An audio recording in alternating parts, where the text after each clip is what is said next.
Pat Clark. I'm the chair of the Education and Youth Committee of the Baltimore City Council.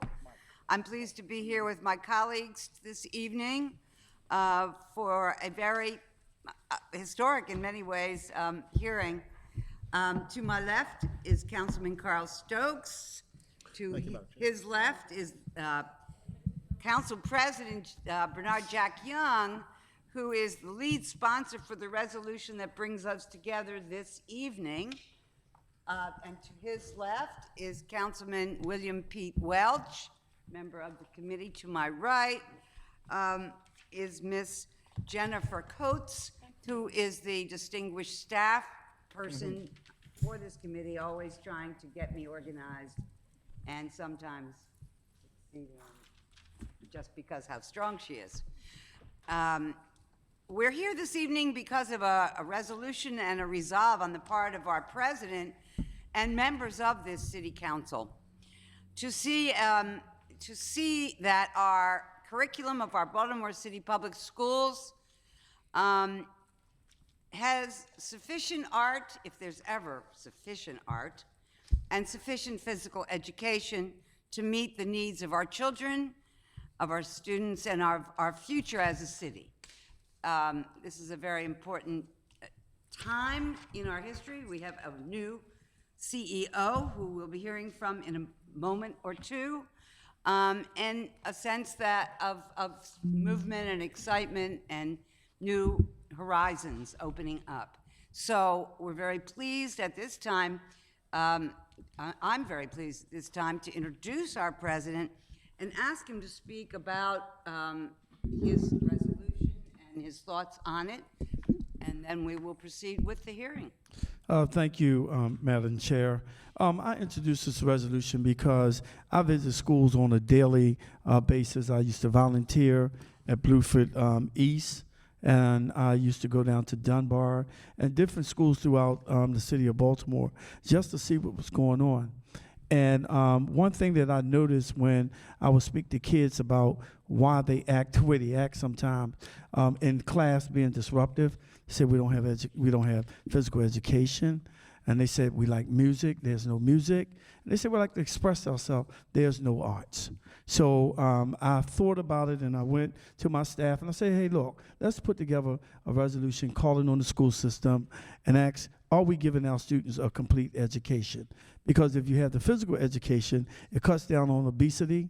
If you have the physical education, kids could, work off of the nervous energy. And music and art, they can express themselves rather than being in the classroom trying to be bullies and all this kind of stuff. They can express themselves in different ways. So after meeting and talking with the new CEO and start researching some of the things that he was doing at his present job and knowing that he was a supporter of the arts, physical education, and music, I said, why don't we do this? So that's why this resolution is here, to make sure that we have a complete education for our kids, and how do we get there to make it happen? Because our kids are not our tomorrow, they are today. Because if we don't take care of them today, there is no tomorrow. Thank you, Amen. Madam Chair. Thank you.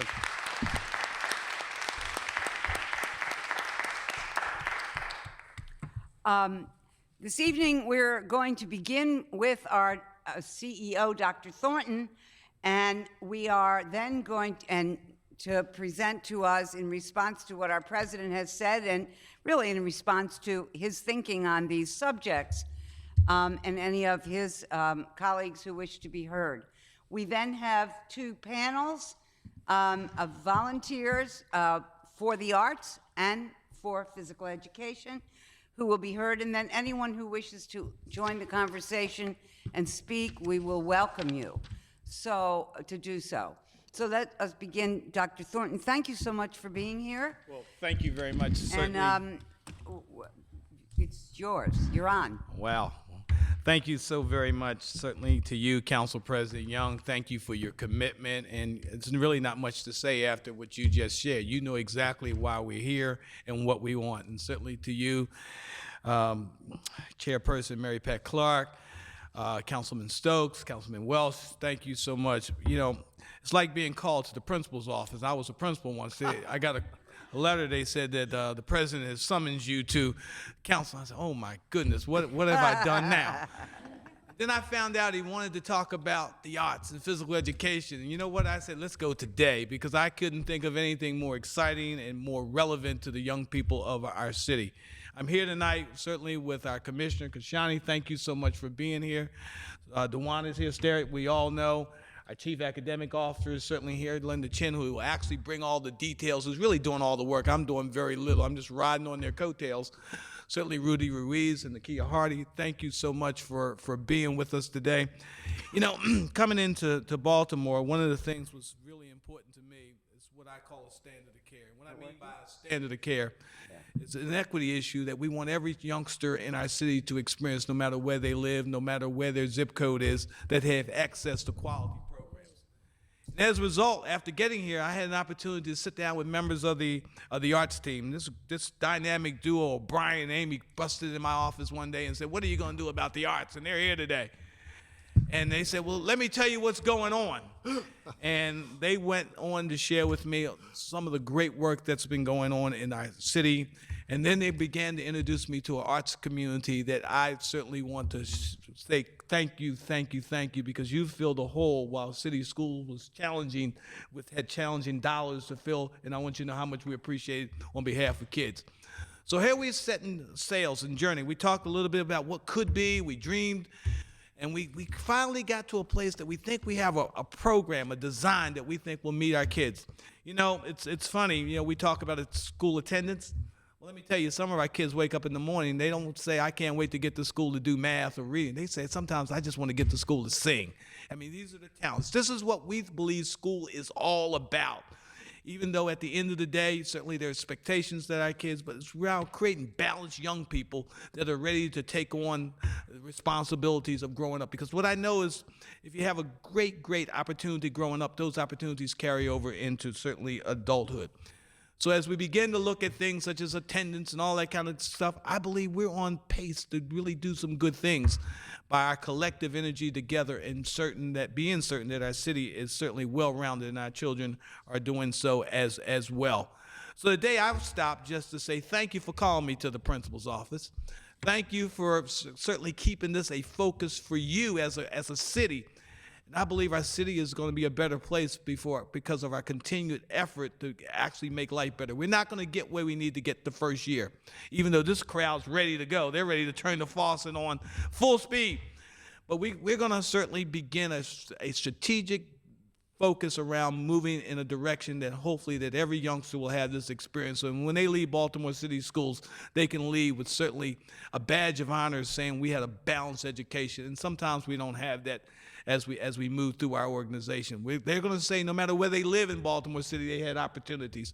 And that's what we are here for, to ensure that those opportunities are certainly there for children. So before I turn it to our Chief Academic Officer, I do want to say thank you for the work and thank you for continuing to make this a priority. You know, other than maybe needing a few dollars down the road, I'll certainly come back. You won't have to invite me back to come back and talk about a few dollars. But I believe we're well underway of doing some really great things in our community, and I think you'll be proud. The only thing I'm a little worried about other than money, but you know, we'll figure that out. We got a lot of invested people in this city, is the talent. And one of the things the team, Amy and Brian, was saying, well, you know, the only problem we may not get certified teachers and things of that nature. But we're working through that. I want you to know that I've had conversations with all the college presidents and all the folks who prepare teachers for us in the city, because I think in addition to all the great things that are happening with respect to our arts community, I want every youngster to have an arts teacher, a physical education teacher, music teachers, and the things that many of us were afforded when we went to school. So with that, if you would allow me, can I certainly bring up Ms. Chin to begin to go through the details, followed by Ms. Hardy, followed by Mr. Ruiz. And I don't know if Ms. Commissioner Kashani, you want to say a few words on this thing? But this is one subject that we're looking forward to talking to you about. And I think we have some young people here that probably are going to come up and tell you about their experiences too. So I don't think you could have picked a better topic for tonight. And Thank you. Let the show begin. So, all right. Yes. Let's break a leg. Ms. Chin, Ms. Chin. I did that. I made that. Thank you, Doctor. Well, I hope you'll be able to stick around and hear us all out a little bit. Can you? Stick around here. Of course. Okay. Good evening. Thank you so much for bringing us together today for a discussion around the opportunities around the importance of drawing importance to arts education and physical education. I'm joined today by key leaders in city schools, as Dr. Thornton mentioned earlier, Rudy Ruiz, who's our Executive Director of Secondary Education Services, also oversees physical education, as well as Dr. Hardy, who oversees teaching and learning. That includes the arts, in particular to today's conversations.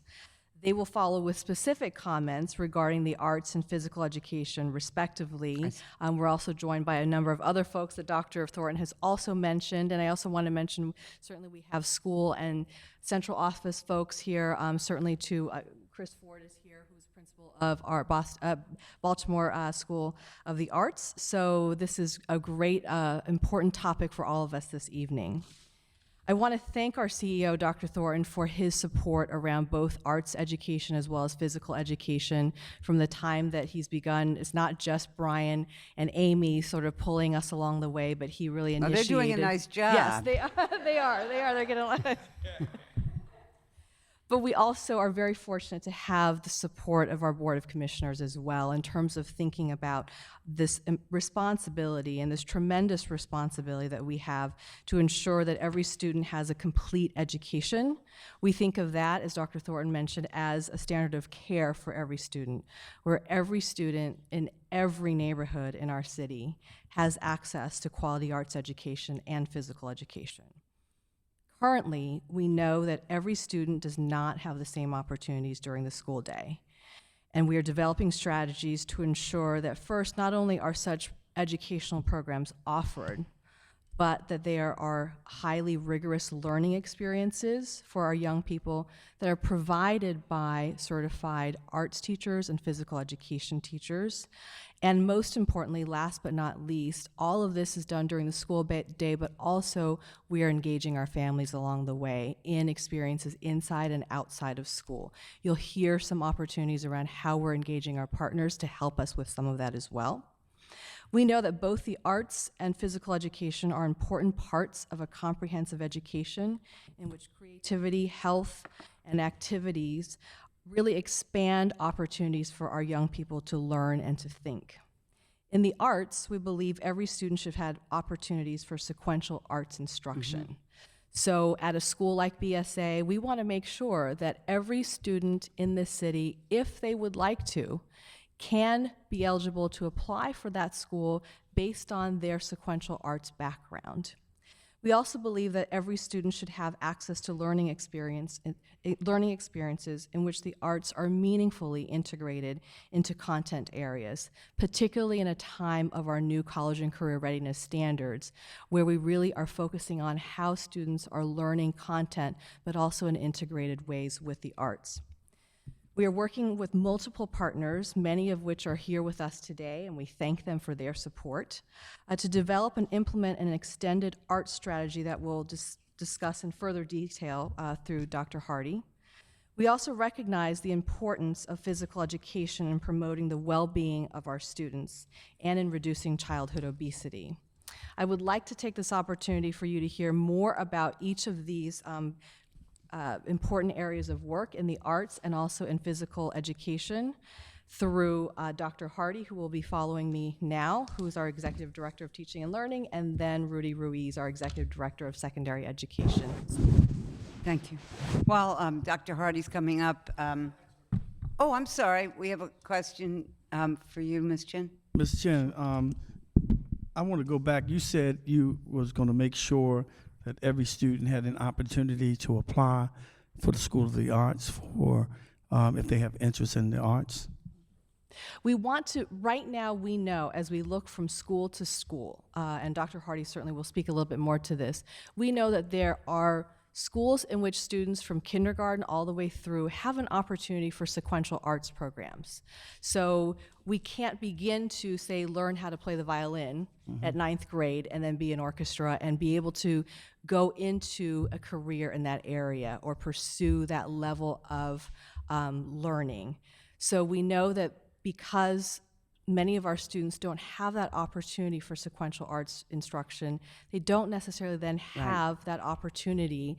While everyone has the opportunity to apply to a school, a wonderful school like BSA, it depends on their portfolio. It depends on what their skill level is at the time. And unfortunately, we realize that every student across the city doesn't have that opportunity to develop those skills over those years.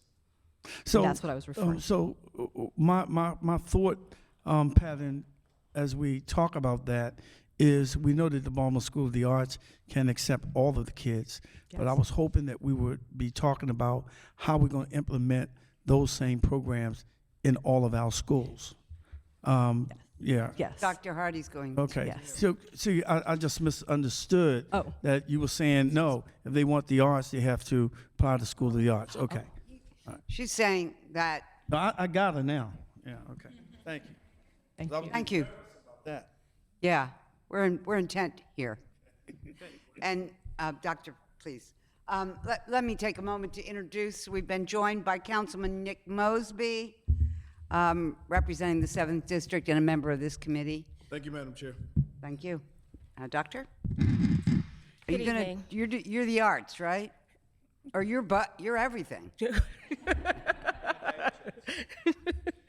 Good evening. Thank you very much for allowing me the opportunity to discuss arts education in city schools. As indicated by Ms. Chen, our Chief Academic Officer, it is our intent to ensure that an appropriate standard of care is applied to every student across the city. In cooperation with the Mayor's Office and the community, city schools entered the Any Given Child initiative in September 2012. This initiative included stakeholders from throughout the Baltimore community. As part of the Any Given Child work, data was gathered through an electronic survey. Surveys were distributed to artists and arts organizations, principals, and teachers. The results of this survey revealed the following trends: uneven student access to certified arts teachers across grade levels, uneven student access to arts experiences in grades pre-K through 8, and an opportunity for us to leverage partnerships to increase access to arts experiences. The Any Given Child work allowed city schools to really have a broader conversation about arts education. This work led to the very positive activities for arts education for the 2013-14 school year. City schools began requiring at least one half-time equivalent certified arts teacher in every school building. An arts advocacy coalition, many members are here today, was formed that has lobbied the Board of Commissioners to have a stronger focus on arts education. In addition to this work occurring in Baltimore, Governor O'Malley also convened a task force on arts education in Maryland and to make policy recommendations based upon a year-long data collection effort across the state. The Any Given Child work, as well as the strong arts partners across the city of Baltimore, have led to the formation of a comprehensive arts strategy that provides a standard of care for all students, as well as opportunities for students to specialize in a particular art form.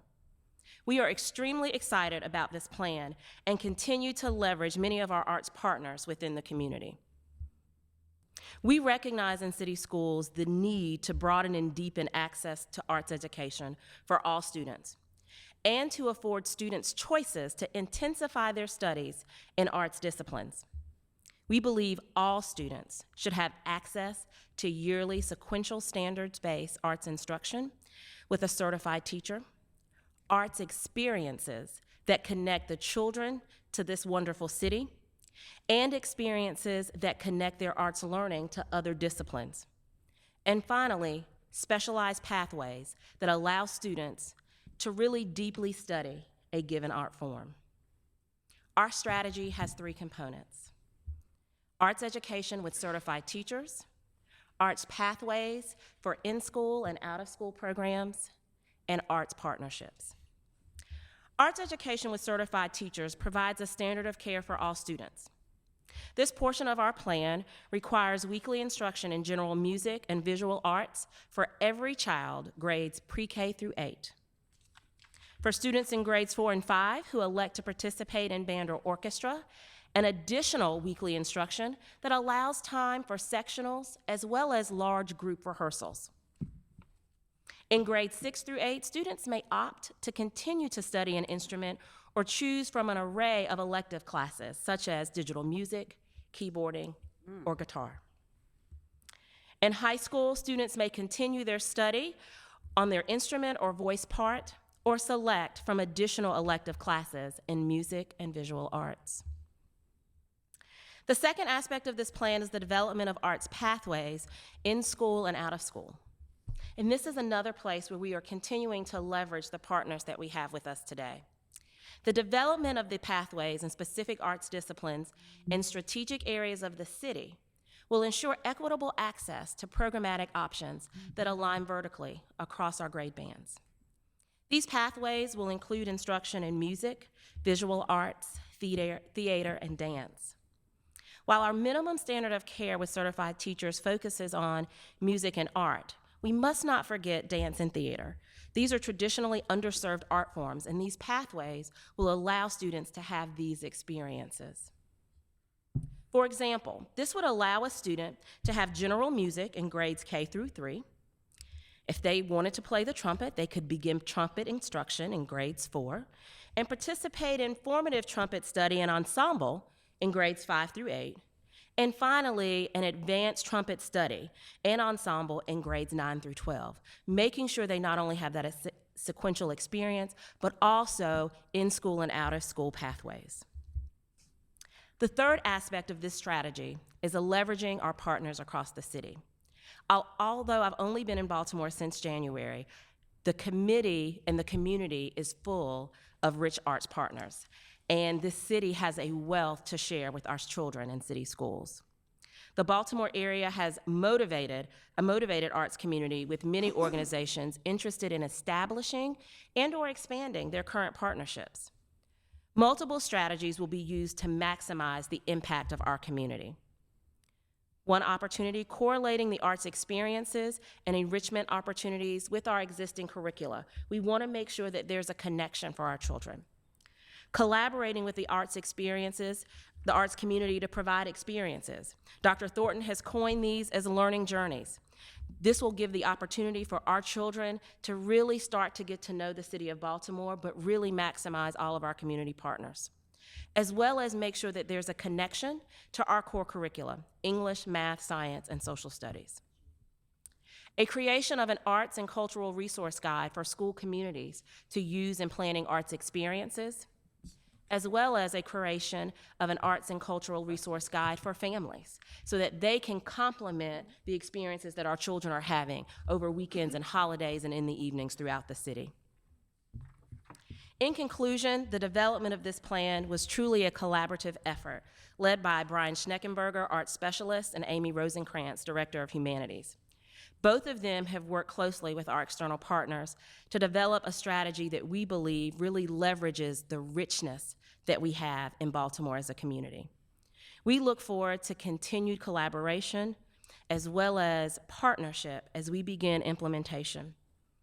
At City Schools, we believe the implementation of this strategy will expand and ensure equity and access to arts programming as well as experiences for every student.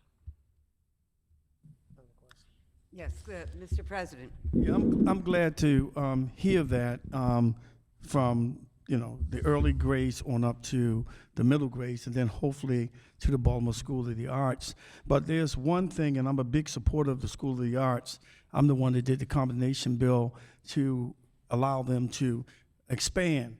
But one of the things that troubles me, and I'm hoping that we look at this, is that our kids should come first. Not Baltimore County kids. Our kids should come first, because our kids cannot go to the 2 schools in the county. They have 2 art schools. We should focus on Baltimore City students only for the School of Arts. I don't care if they pay or not.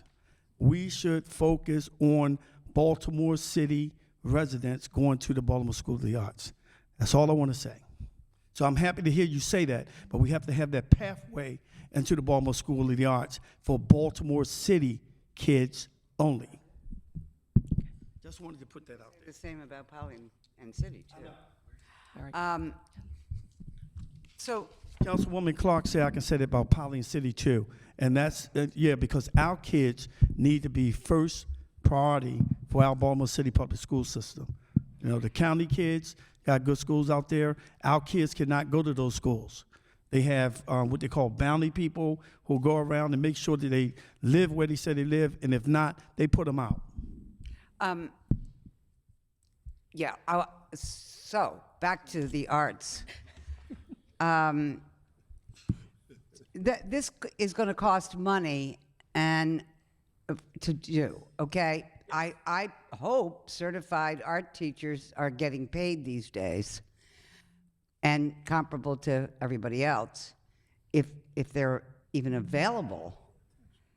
I mean, basically, there has to be a demand for there to be more and more people who then are getting their degrees with that specialty and ability, and then filling the demand.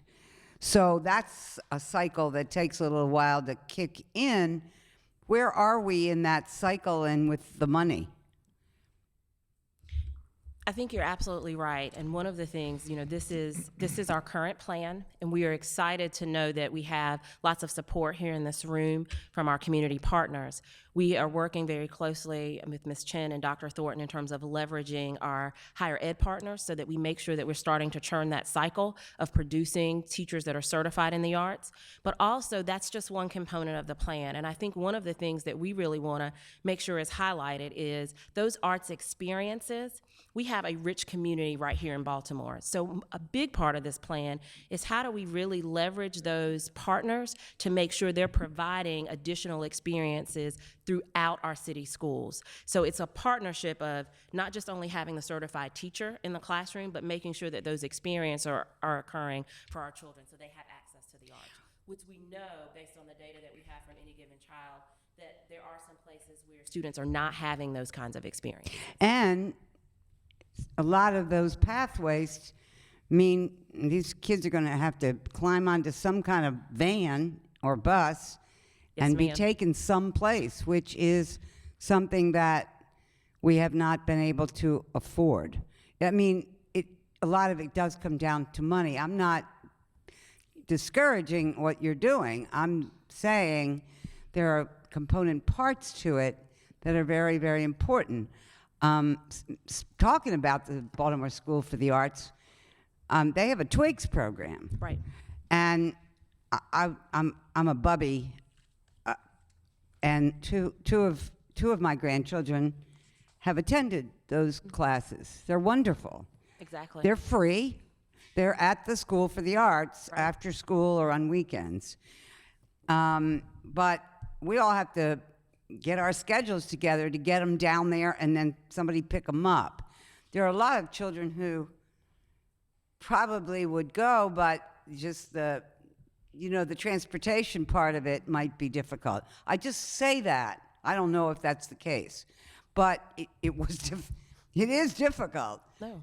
I think Because access you're is going important. downtown in the middle of rush hour, and somebody's got to take kids and then go get them. Right. And how many people just can't do it? They don't have a car. Their hours are not right for that, et cetera. I just say that there's so much in the pathways that require intervention so that what's out there really works. But I'm excited about the notion of surrounding the school system with pods of opportunity. For example, and then I'll stop talking. In Waverly that I represent, there's a part, South Waverly calls itself Better Waverly because they make life better.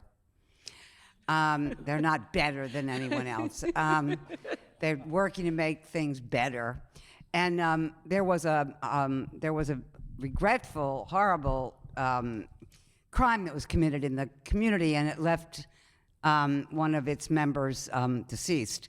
And so he had no heirs except a brother. Long story short, his money that he left went to the community organization.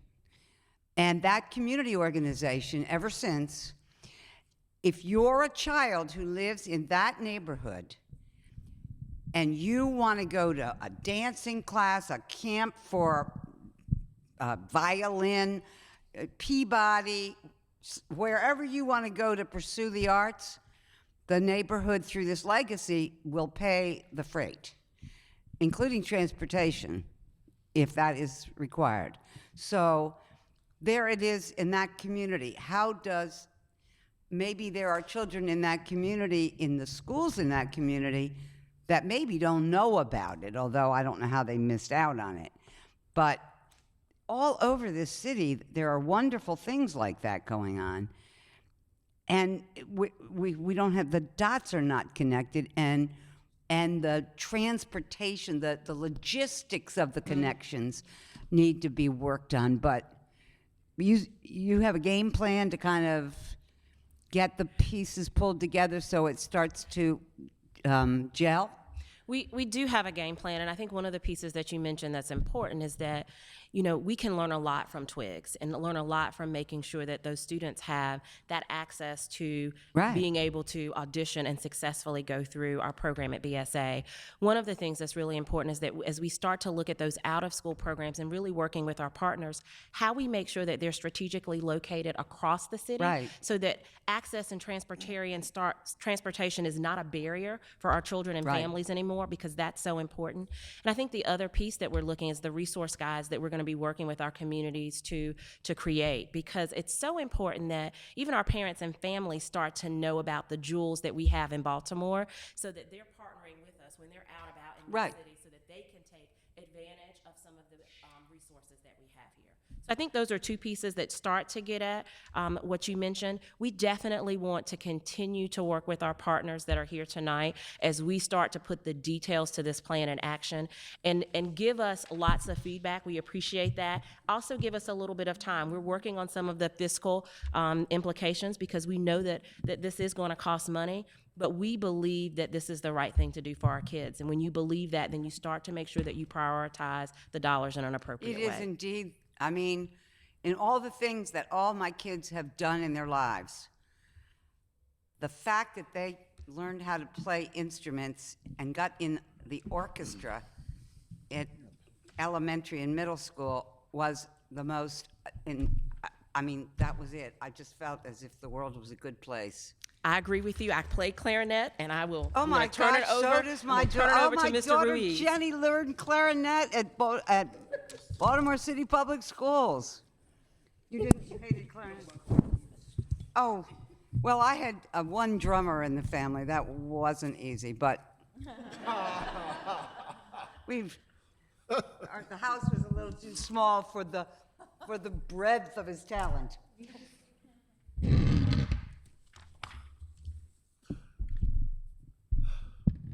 Good evening, Madam Chair, President Young, Councilman, and other guests.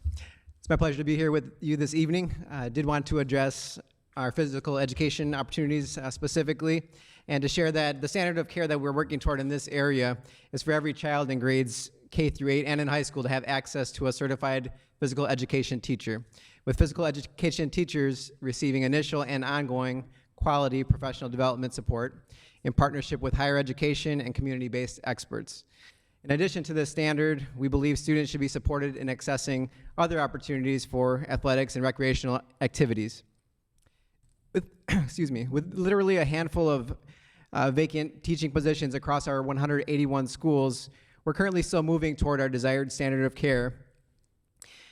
But for this school year, I am pleased to share with you that we've identified education specialists, Jessica Ivey, who's here with us this evening, and Robert Wade to oversee physical education and to provide professional development for physical education in partnership with adaptive physical education specialist LaDonna Shem and health coordinator Alexia McCain. Already this school year, 2 district-wide professional development sessions have been provided for all physical education teachers, including information on curriculum, instruction, safety, and related programming opportunities.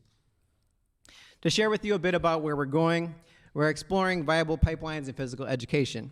Specifically, we're seeking to leverage our partnerships with surrounding universities, colleges, and alternative certification programs.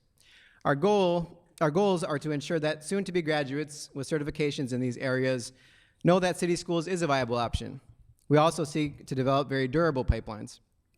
In addition, close partnerships between preparation programs and city schools will better ensure a seamless alignment between teacher preparation and city schools' students' needs. These initiatives will be rolled out as part of the larger strategic staffing plan we're developing to better facilitate equity across schools so that all students have equal access to the arts and physical education. We're also identifying current and prospective partners and vendors supporting supplemental recreational activities and beginning to review their effectiveness in supporting our efforts. As an urban youth myself who grew up to have educational opportunities partly because of involvement in athletics and other recreational activities, and going on to become an NCAA Division I student athlete, and also a coach for young people from kindergarten through the college level, I know how great these opportunities can be for young people. We're looking at our arts roadmap as a way to coordinate the work that is ahead of us in this area. And in addition, we're also looking at similar efforts in nearby regions. For example, tomorrow, heading down to meet up with Team Up DC, a collaboration much like what local partners have been putting together in reference to a middle grades sports network. In the area of facilities, all schools that are being remodeled through the 21st Century Buildings Initiative will have substantial space designed and designated as safe and engaging spaces for physical education. We're undertaking to engage a number of stakeholders and taking a deeper look at the spaces that schools use for physical education to assist us in moving toward a standard of care, as well as providing safe spaces for recreational activities. So, are you Mr. Ruiz? I am. Sorry for not Okay. introducing myself. That's right. What did you do? What's your sport? Wrestling. Wrestling? Yes. Wow, that's cool. You know, that's a great, we could use some wrestling here in, well, right here. We- No, but we could use it in Baltimore. Stop it. Yes, teacher. We could. You know, people love it. Yes. Boys, mainly. And that's not, I mean, do you need a lot of equipment and everything for that? It's actually a low-cost sport, so that's There you go. a good entry point. Now, And where are you from that you were doing that? I grew up in Milwaukee. Milwaukee. All right. Yes. Well, then, so now you're here and your job is to what is your job? Thank you for giving me the opportunity to share. So my role is Executive Director of Secondary Education Services. I know that Oh. title's not very clear, but really heading up Well, high school. high school, also middle school, and really just heading up and coordinating both internally and with partners our college and career readiness efforts. So that includes sports. So Baltimore City is unique in terms of the divisions within my office. So I oversee school counseling, career and technology education, as well as athletics. This year I'll share, since I sense your interest, that we have arranged for Baltimore City to actually serve as a groundbreaking partner with the NCAA Eligibility Center and thinking about ways that the NCAA can better engage urban districts. So, pardon my ignorance, but that NAAC, no, it's, what is it? The NCAA? NCAA. Yes. That's wrestling? That's all sports, so all students who are interested in being student and college no, athletes. I was a cheerleader. Also a sport. Also an NCAA sport. Cheerleaders, but it's a sport. It's like everything. My cousin's on scholarships for cheerleading right now, so it's now recognized. Okay, I'm sorry to be ignorant, but now I'm not. So you have a lot on your plate. I do.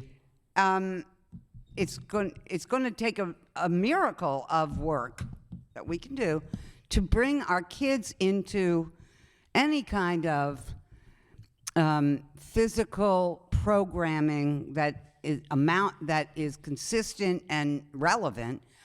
And we desperately need sports leagues. I mean, we have some that have been held together by volunteers who beg for money and whatever, but certainly nothing to meet the kind of need that there is out there. No wonder our children wander around and, don't know what to do with themselves. So our leadership team endeavors to establish Baltimore City as the model city for how to turn things around for young people. Really? And the strategy that we use, that we are using, is the notion of collective impact. So we realize that we can't do it all alone, and that we have a lot of partners in the city who may not necessarily have been tapped, aligned, or coordinated in this work. And so whether it be athletics, whether it be college and career readiness, or any combination of those, we are really endeavoring to make sure that we are mapping what those various resources are, both in terms of human resources as well as actual facilities, et cetera, to make sure that we can move this needle for your youth, and our youth, I should say. Good. Questions? Thank you. Thank you, sir. Let me close and say a couple of things. One, I certainly want to manage your expectations. This will not happen overnight. We're Right. on a journey to hopefully change futures for young people. There's some themes that I hope you've heard around equity, around access and opportunity, because our neighborhoods, to be very candid and serious, are not the same. So we're really working very desperately with our audits to be certain that there are things for all our young people. This is a 3-year project that's going to be collectively supported by our entire city. There's a lot of other things that I should be talking about tonight. I mean, I should be talking about foreign language for every youngster. Our youngsters, for many years, just due to a number of factors, have not had the quality and opportunities they should have. When we started the learning journey conversation, I looked around Baltimore and said, wow, my granddaughter would come here and visit. We would take her different places while she was here for her trips. And then I would go into schools and have conversations with kids and ask, have you been to these places? Right, they haven't. And our kids have not. So, when we began to think about what are some of the places that we think our children should go, growing up in a city such as Baltimore, we identified those places, and we think we have a really good, lineup of opportunities. And I went to the business community and said, look, I want all my kids to go to the museum. You know what they told me? We'll take care of transportation. Who said that? Well, Somebody. It's one of our Okay. strong business partners. And And then we sent Amy out to the actual museum and said, what can we do to get our kids in? Well, we're going to let them in, because we want our kids to fall in love with Baltimore. We want them to fall in love and stay here, and then we want them to rear their children here. And I know the number one reason that folks decide where they're going to live is the experience that they have in schools. Right. So tonight we set Journey, which is a really great journey to go on. We're going to certainly leverage and realign our present dollars. The commissioners have made it very clear to me this is a priority. So we're going to realign some money that we have, and then we're going to talk with our business partners and ask them to help us. If we take one step, will they take another one with us? And to a point where we will be able certainly to sustain it and scale it. Because I believe for many years, for a number of reasons, this is not the class blame. Many times our kids have come up on the short end. If we want our kids to do the great things, we don't want to read about our kids on the newspaper. Right. We want our kids coming to school every day. I believe these are the types of activities that Sure. make our kids embrace and love their city and love their community. Sure. So with that, Thanks. Commissioner Kashani. So the star athlete of the school board. Hi, I'm Cheryl Kashani. I'm a member of the Board of School Commissioners, but I'm also a newly minted board member of Arts Every Day. I know you're going to hear from them in a minute, but I also speak to you as sort of the bridge in this conversation. I was a clarinet player, an oboe player, a basketball player in high school and in college, and a basketball coach, both in New Haven, Connecticut, and Baltimore City. So I get this conversation. And I think I'm mainly here, though, with my role as a member of the Board of School Commissioners. And this is a serious conversation. And I think it's actually great that you introduced the resolution and that you created the space for people to talk about this. Because I've only been on the board a little over a year, and this is really important. And we have a lot of people to thank for keeping this in front of everybody while the rest of us tried to catch up. For example, Mary Ann Mears has been screaming about this for years She continues. now. Well, she's polite, so I think she probably isn't screaming. But we all know that she's really worked hard on this. So we're not going to get here. You can't go from 0 to 100, and we're not at 0. But there's a lot of assets in this town that are not being leveraged. Right. In recreation, there's not enough team sports. I mean, what's up with Right, that? there's not, I mean, What is up with you that? can't get a league. Well, it's not rocket science. But you have to have people that are committed to moving this forward. Creating team sports is actually pretty simple. Putting an orchestra together is a lot less simple, but it starts with having people be committed to it. So, let's mark the moment. We've said it tonight. We've got a plan. No, it's not implemented yet, but I can tell you that the Board of School Commissioners cares about this. We've talked about it a lot. So stay tuned, but everybody has to be in this game. This is not something that the Baltimore City school system can do by itself. You need commitment from the leadership on both the staff and the board, but you also have to have a city that is committed to this, to leveraging its partners, to stepping up when asked, business community, rec centers, Madison Square Buccaneers. I mean, we got a lot going on in this town that can be brought together. And 901 Arts, the story from Waverly, awesome story. Awesome story. Isn't it amazing? It's an awesome story, and it's very successful. So anyway, that's all I wanted to say. We are supportive, but it is going to take a lot of work, and when we come to budget time, it's going to take a lot of calculators. But, we're committed to it. Thank you. Great, thank you, thank you. Councilman Mosby. Thank you, Madam Chair. Just real quick, so I'm an alum of Twigs. I had the opportunity of participating in Twigs all through middle school at Chinquapin Middle School, and I'm a former wrestler as well. I wrestled 103 weight class. I know no one will believe me about that. So, being a product of Baltimore City Public Schools, I understand the sheer importance of having that entire balance.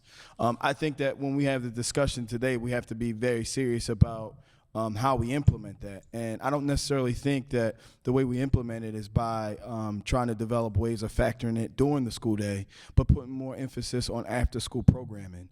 And, from a budgetary perspective and a partnership perspective, whether private, public partnerships, we have to become innovative and creative, like Ms. Krishani kind of, eloquently said. So I just think it's important for this committee and for this body to talk about it, and it's not just talking about, bringing art classes during the school day, because with Common Core and with us putting more emphasis on test scores and trying to continue to grow out students' test averages in the city of Baltimore, it's critically important that we leverage the time after school, and it has a win-win effect for several different reasons that there's no point of really articulating at the moment. So again, I just wanted, Madam Chair, just to say it's critically important that when we talk about this, and if we're talking about it in a very serious manner to try to shape our children and mold our children, that we talk about it specifically, in my opinion, as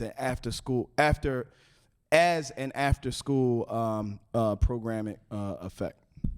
Thank you. All right, our panel.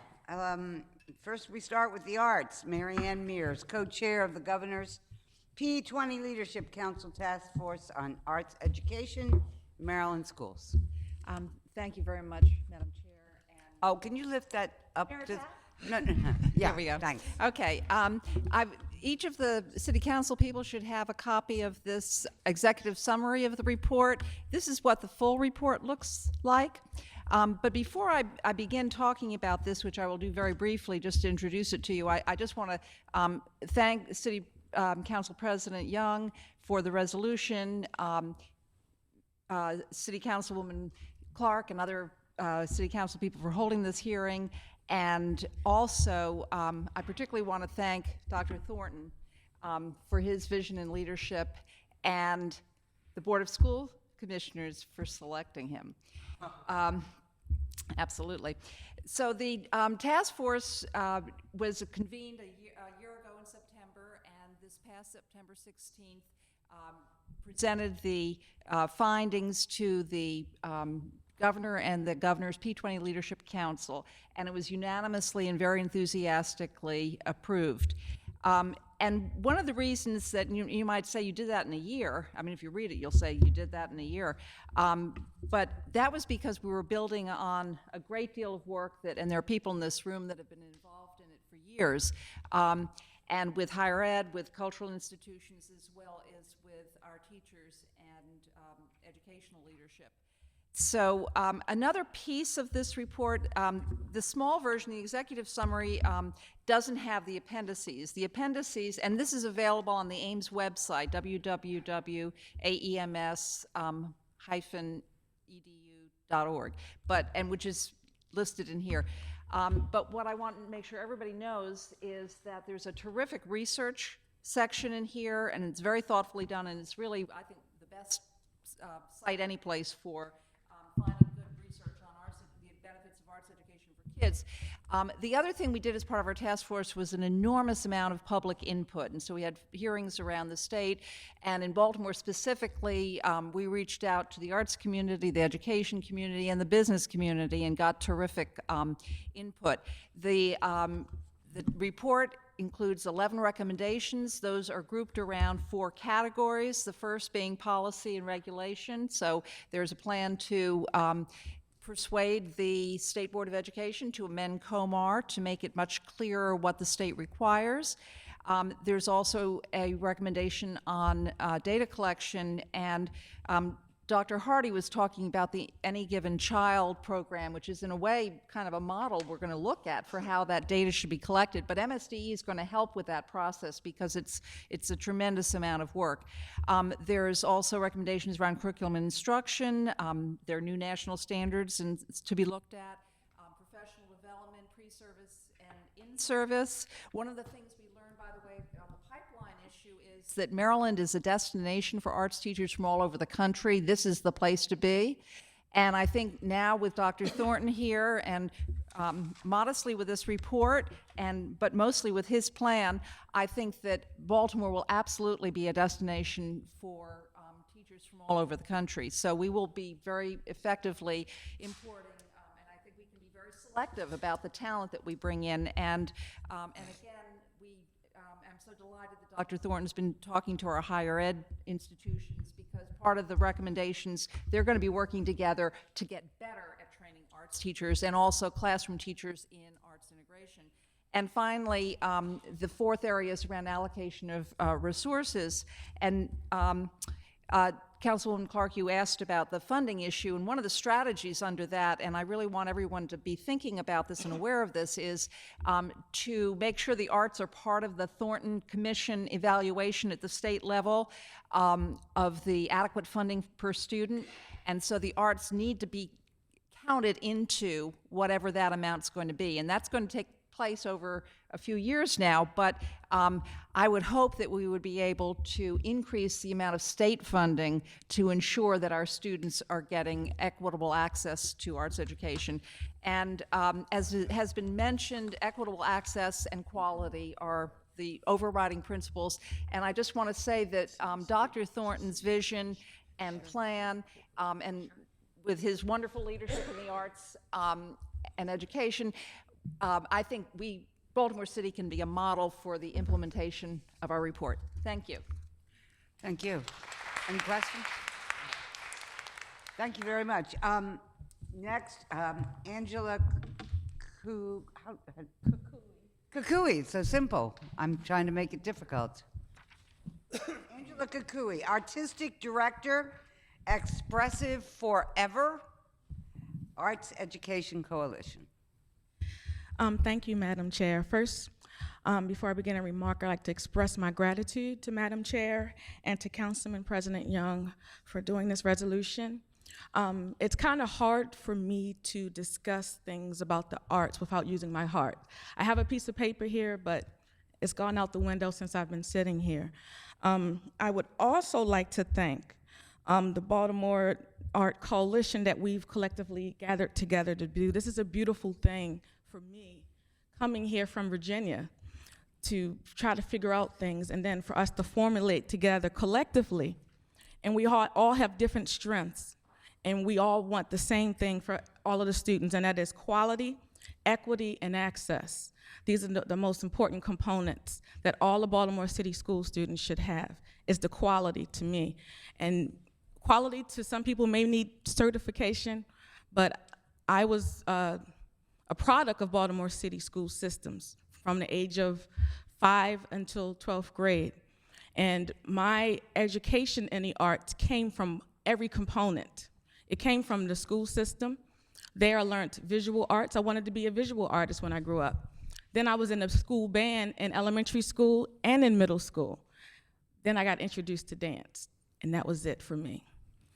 It taught me how to love myself. And being a poor black person in Baltimore City in the 70s and 80s was a challenge in itself. So to learn some type of value, that is what the arts did for me personally.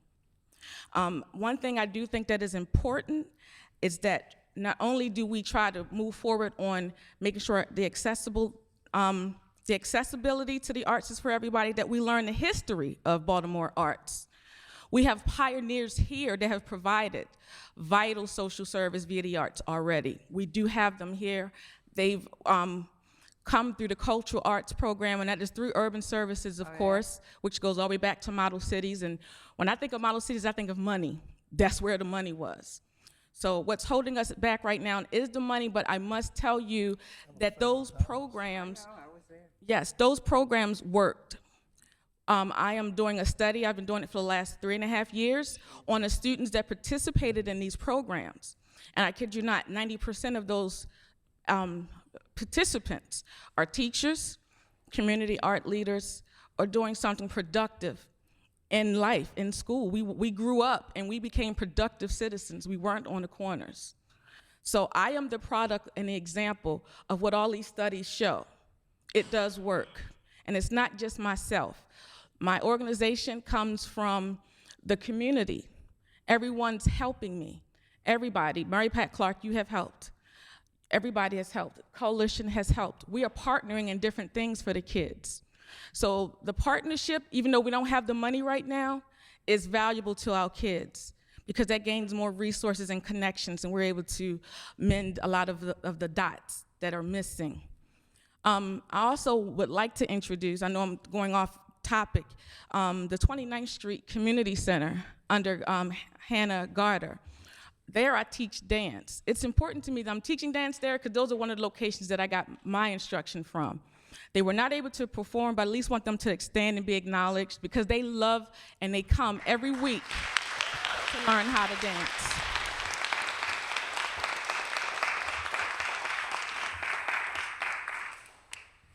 I'll be real brief, but a little historic background about the Cultural Arts Program. It started as a youth development program through the War on Poverty Model Cities in the late 60s. When the federal funding was eliminated in '74, key anti-poverty agencies like the Community Action Agency and Model Cities Program were merged into the Cultural Arts Program. The Cultural Arts Program at that time mission was to provide the best art education instruction in the country to some of the most impoverished communities in Baltimore City. The legacy artists that came into the communities were Catherine Dunnan, Ozzie Davis, Ruby Dee, Alvin Ailey. These are artists that came into these poor communities and provided us with some of the best training in the country. And it wasn't just out of school, it was in school. And it wasn't in school through certified teachers, it was done through residencies. So you got the best of the best in the school, you got the best of the best out of school, and with those things, I was accepted into Baltimore School for the Arts. Now, Baltimore School for the Arts is a preparatory college. Not everyone's gonna get in. It's not necessarily because of their talents or what they don't have. But I must tell you, the kids that graduate from those schools, we give back. 30 of my volunteers that come to my program that teach the Baltimore City youth are from Baltimore School for the Arts. So the investment in the School for the Arts is important. We must not say that every student should go there because it's not possible because of the money. But we need to invest in that school because when we come out, especially residents like myself coming from those communities, we give exactly what we learn back. The arts is not just a piece of candy, it's a state of mind, and it opens our mind, and it allows us to receive a lot of other things. And a lot of our kids are walking around, following along because they do not understand that they need to think outside of their circumstances as opposed to their environment. My mother was a teenage pregnancy, my father was on drugs, and I still overcame everything. I needed that outlet. at that young age. And I just urge everybody, make it a priority. My mother, when she was young, I used to ask her to buy me some shoes. The shoes had holes in them, and she said she didn't have the money, but she was counting those dollars. I'm like, well, why did she say she don't have the money? And I see her counting the dollars. Well, that money was for food. So the money wasn't there for the shoes, but it was there to feed me. And that's how I treat arts. Arts is water and food for me, and we need to make that just as a priority as everything else. Thank you. Thank you. I think we're okay. Thank you. You forgot to say Norman Ross. Yes. All right, amen. Norman Ross and also Margaret Armstrong. Oh, Margaret Armstrong. Okay. Carolyn Freeland. Where are we? Yes. Retired principal of Mount Royal Elementary Middle School and educational consultant, Homewood Community Partners Initiative now. They never let you go, do they? Johns Hopkins University School of Education. Yes. Welcome. Good evening to everyone. Evening. My name is Carolyn Freeland, and I recently retired as principal of Mount Royal Elementary Middle School after serving 43 years in the city school system. Currently, I'm working with 2 city schools as an education consultant with the Homewood Community Partners Initiative. When I became principal 12 years ago, my school did not have depth and breadth of arts programming. Once we brought certified vocal music, instrumental music, dance, theater, and visual arts teachers into the school, we saw a tremendous improvement in student engagement, retention, and academic performance. During my 43 years, I had the pleasure of working in schools where the arts were an integral part of the school culture. I've watched students transformed into lifelong learners who appreciate the arts.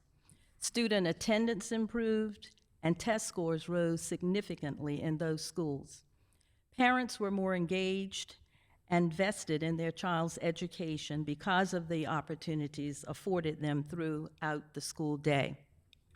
As citizens of Baltimore, it is critical that we promote and support arts in all schools for the benefit of all of our young people. I thank you for giving me the opportunity to speak, and I want to say a special hello this evening to Councilman Nick Mosby, who was one of my students at Chinquapin Middle School. Thank you.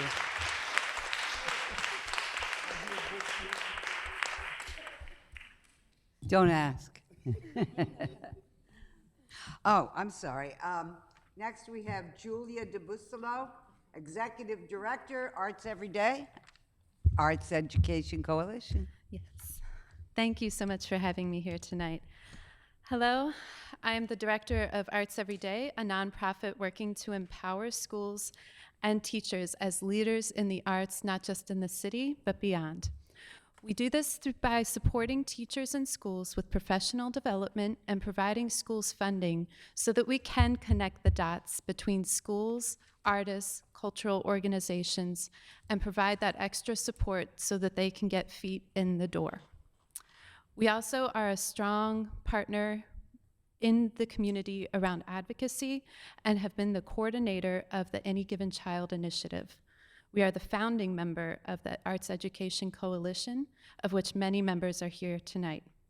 When I first took this job, I was struck by how invisible the issue of arts equity was in the city.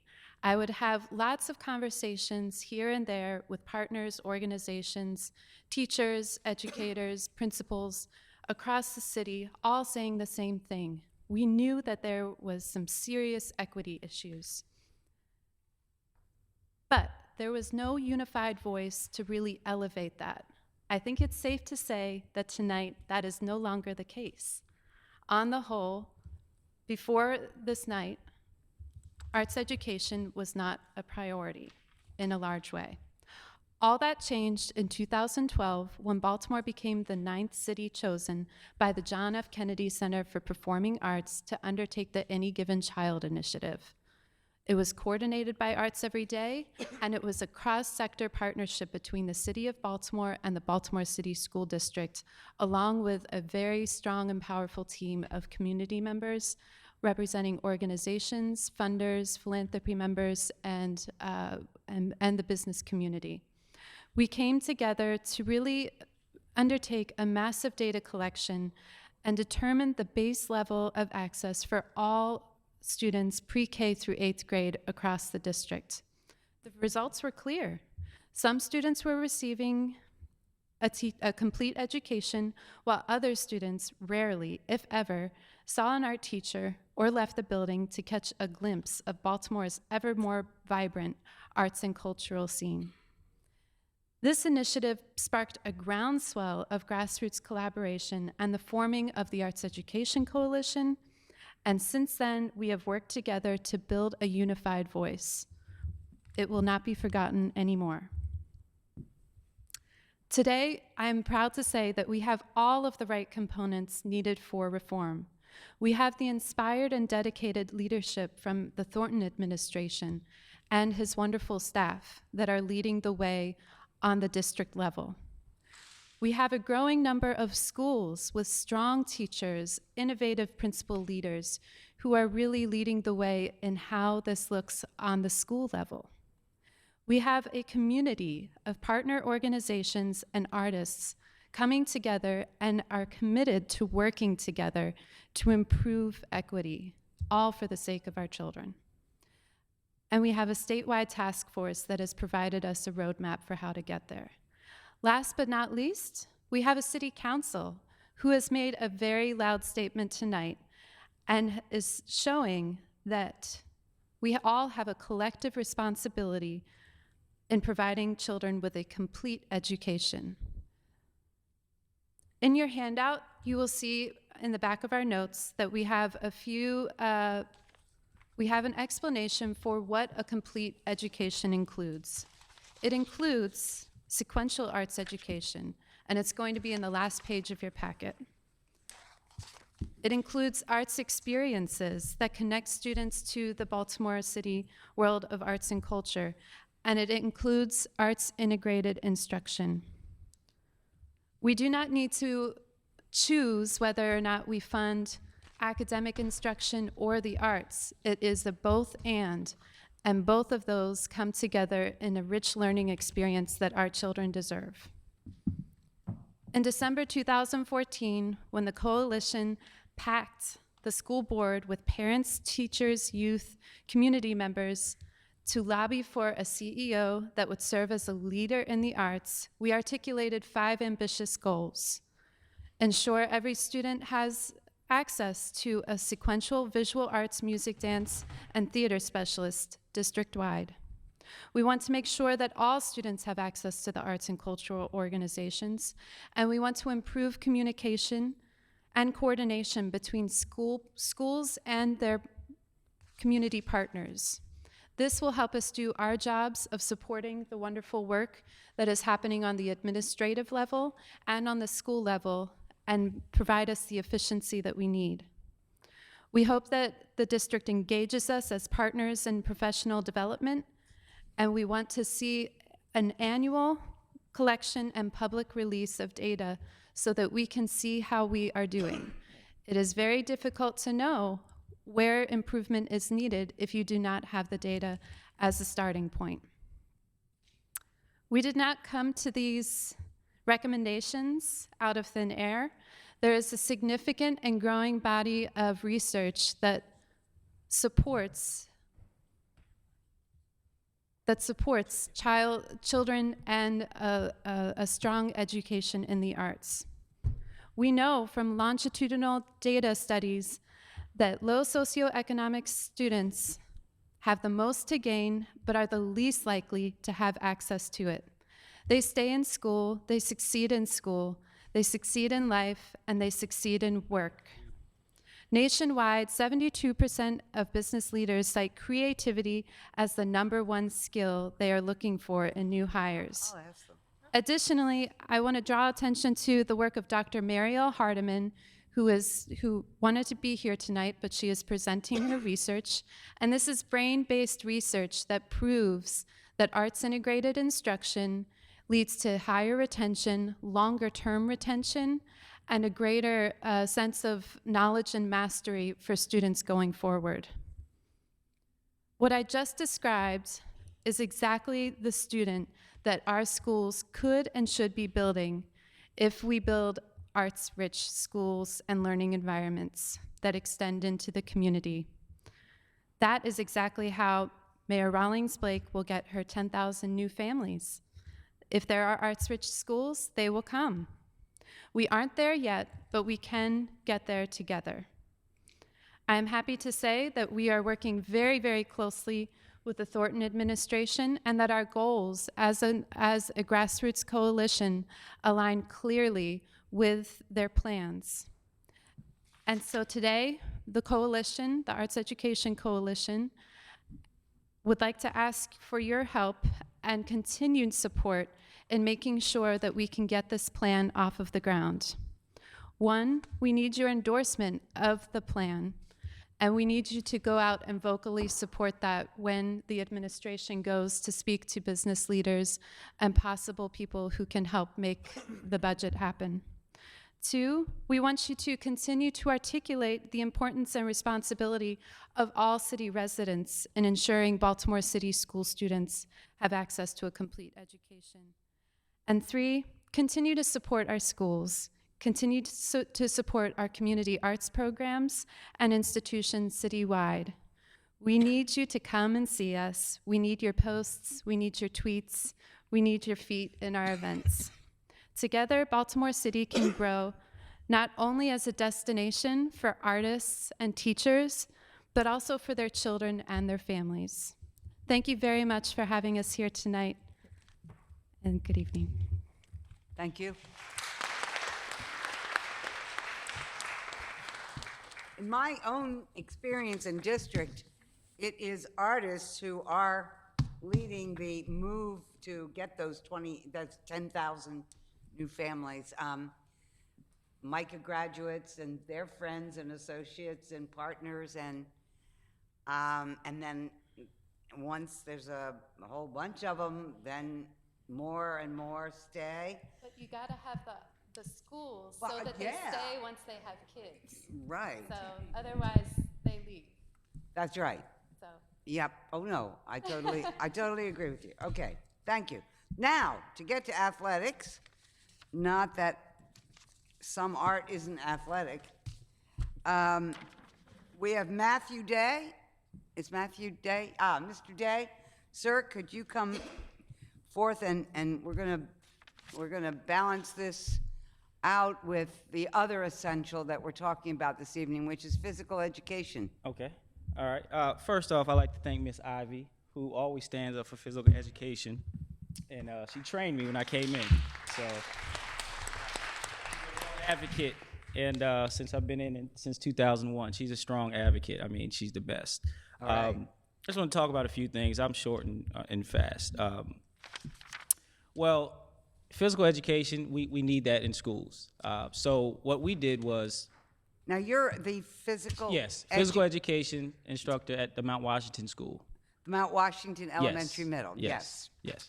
So what... One of my favorite schools. What myself and a bunch of friends did over the years is we came up with a bunch of extracurricular activities after school. We have a third grade and under basketball league. We have a third through fifth basketball league. We have a co-ed middle school girls basketball league. We have a itty bitty K through 2 cheerleading. We have third and up cheerleading. We have flag football. We also have soccer that we started. We also do with the smaller children. I have a lot of friends who are principals or teachers from around the city and in DC. So we do a battle of the Beltway. And what we do is we take kids from here and we match them up against kids from DC, PG County. So we get kids out of the community and, send them off. Through one of our leagues that we have over 1,500 children participating. We have about 60 teams in the league, one of the leagues that we participate in, that's currently going on. Again, and that houses from cheerleading to third and under to third through fifth to middle school girls, middle school boys, and we have a big jamboree. Used to be at Dunbar, the championships. Now we do the championships at Northwestern. It was going to be at Coppin, but we didn't have money to pay the fees, but it doesn't matter. We're going to get it done anyway. So we've been getting it done for years. As well as this spring, we're starting a kickball league. And so that's in addition to all the other leagues that we do. So what we do is just contact schools. And, hey, we'll send information. Do you want to participate in this league? We try to make everything real cheap just to pay for the refs. Pretty much do everything for free. It's not a problem with me. Some people, need to be compensated. But, for this, we, just try to get it done. And because physical education saved me. I'm from Pennsylvania. I was homeless once as a child. Was in trouble, drugs, felonies, everything you can name when I was a kid. Physical education teacher saved me. Played college basketball. That's how I got to Baltimore, and here I am now. So, that's my giving back as far as doing things like that. We also have a little T-ball curricular, intramurals. We have that also. So we try to focus on everything possible we can do. I love talking. Talking is great, but I'm about getting things done. We don't need recognition for anything. And Mr. Sinet told me to come here. He said, look, I need you, come down with me. I said, great. I didn't write anything down. I just is off the top of my head. Just put in my cell phone real quick while I was sitting down, listen to these great speeches. But so basically that's my thing. We know the money's not there. I know Miss Ivy, our leader, is advocating for us for physical education. So myself and a few other guys, we try to do our part, and get as many other extracurricular leagues going as possible. So that's all I got to say. Then we, like I said, we develop our own, I know people can say, well, what about the liabilities and this and that? We have to develop a carpool system. We have to do all that stuff because otherwise we're just not going to get it done. So I'm about getting things done. This is the way we can get it done. And so one more thing for the arts. So through our after-school program, we make sure we put on 2 plays a year. Like I said, I think your grandkids run a few of our plays. Yeah, Alice in they were in Wonderland. We've done Alice in they've been in those Wonderland. plays. We've done Lion King. We've Yeah. done Snow White and the Seven Dwarfs. This quarter, we're doing Mary Poppins. So we try to have a little bit of everything, because I know it's important. And my sister played clarinet growing up. My niece, who I put through college, was the drum major at Westchester University. So I understand, the arts, and that's pretty much all I have to say. Okay. All right. That's a lot. Mr. Stinnett, I got you right here. Sean Anthony Stinnett, Mount Washington. School Family Council, Mount Washington School. Thank you, Madam Chair, City Council President Jack Young, and Councilman Nick Mosby. Like you said, my name is Sean A. Stinnett. I'm the board member or school family council member at the Mount Washington School. And also, I would like to mention that I'm also the board chairman at the Maryland Academy of Technology and Health Sciences Charter School. I am a product of Baltimore City Public Schools. I'm a proud product of Baltimore School for the Arts. What I was graduated your, music. I played the trumpet, so I know, that's why it definitely was ringing in my ears, especially since we celebrated our 35th year anniversary. And if you can have the opportunity to see the documenting the founders, it is phenomenal to really know the true history as far as what the school was about and what they had gone through in order for me to be a product, a graduate, along with Angela Kukui and also Linda Denise Fisher-Rell, to be a product of Baltimore School for the Arts. But so I say that to kind of that I'm sort of both ways, the arts as well as physical education. And what I've been doing as far as my knowledge and resources that I have, I've been trying to incorporate a lot of different initiatives as far as within both schools, the Mount Washington School and at MAPS. One of the things that I do at the Mount Washington School is actually, work with Matthew Day heavily as far as the afternoon activities, but I try to incorporate the parents and the families into the mix. What we initiate as far as a family fitness night, which actually we're going to be having next week, and we try to incorporate dance, karate, different athletic activities. We have actually a partnership with Coppin State University's football team that's going to be coming in, and they can have an opportunity to educate the students and the families in different areas as far as their sports. And as far as dealing with the sports, dealing with MAVs, what we've just the other day, I had a board meeting, and I wanted to put on the table to kind of challenge the staff, the administration at MAVs. And what we're going to do is kind of incorporate athletics. Since we're dealing with certain challenges, I should say, is as far as like we're dealing with absences. What the vice principal has done is actually started a program before school starts to try to lure in a lot of those kids to come in as far as to play different activities, different sporting activities, to kind of, sort of wake them up, get them acclimated, and kind of, bring in more of the interest as far as with the sports along with their academics. So we're trying to, I'm trying to initiate as far as with the administration at MAPS and as well as at our families at the Mount Washington School to kind of start setting up different initiatives, different programs, so we can kind of help out the teachers, since we do have a lack as far as in physical education as well as in the arts. So, as a parent and as a chair on School Family Council and the MAVs, we try to really think outside of the box and be very, very creative since we know that funding is an issue. So we're trying to at least help out, alleviate that, and participate in different types of fundraising when we know that we can't financially be able to get it from the school's budget, but we're at least trying to find other resources in order to get some things done. Good for you. Okay. Yeah. Good for Thank you. Thank you. Any questions? Thank you. Mr. Jones, thank you, sir. You are the coach at Dunbar Senior High School. Yes, and I'm also CEO and co-founder of the Coach Jones Experience, where we utilize hip-hop culture, basketball, and technology as learning tools to empower children so they can enhance their families, the community, the nation, and the global society. And I've taught here physical education for a few years. I've also taught hip-hop culture and art in Baltimore Talent.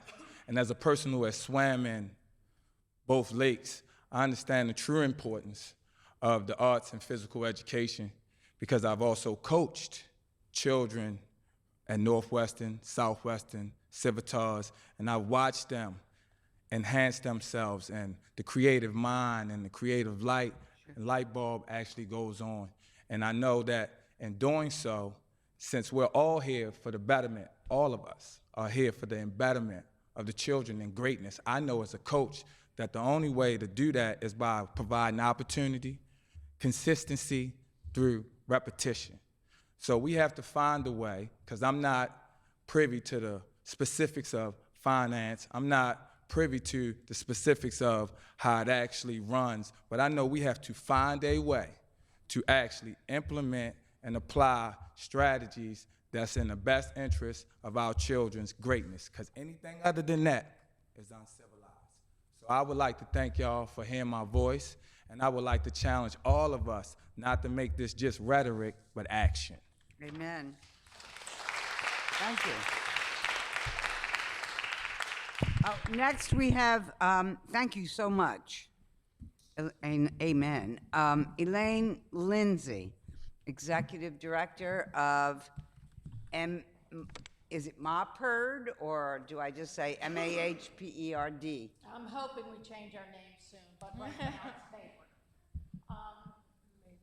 it's MAPERD. MAPERD. MAPERD is the Maryland Association for Health, Physical Education, Recreation, and Dance. So, what we do is to provide educators in those fields with professional development and advocacy. So I'm here as an advocate for those particular fields. Gotcha. I've been here before. I've been to Annapolis. I've been to all the way down the road 20-some miles, and to talk about the necessity of health and physical education and dance education for our students. I look at what we're hearing tonight, and we're looking at, let's add this on, let's add this on, let's add this in. It is not now an option.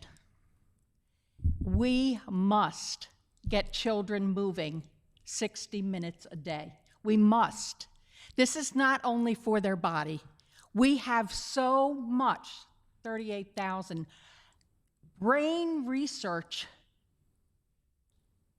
that says the children who move 60 minutes a day are going to be smarter.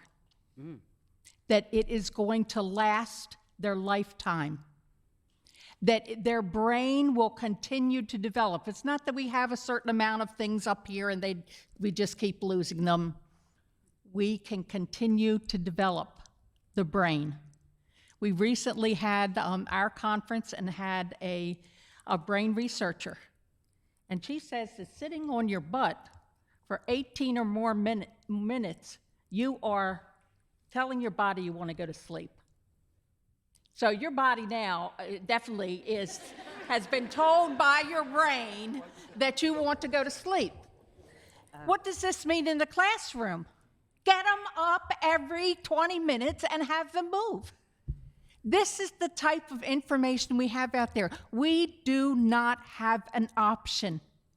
Physical education should be in every child's schedule every day. And if we can only have it 30 minutes, then you have 30 minutes of recess. Take what you learned in physical education, take a bunch of people, and do it outside at recess. Yes, the programs that you're developing after school are very important, but what about the kid that can't get to the program? Do we say, oh, the teacher I talked to the other day said he teaches in Baltimore City, has 3 different schools.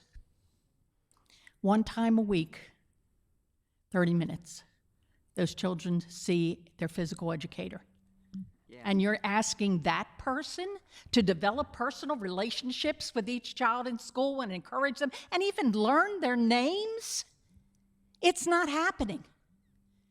We need it. It's not an add-on anymore. I was a physical education teacher for 32 years. I was a coach for 32 years, sometimes 3 sports, sometimes 2 sports, and I understand the benefits of athletics. I understand them.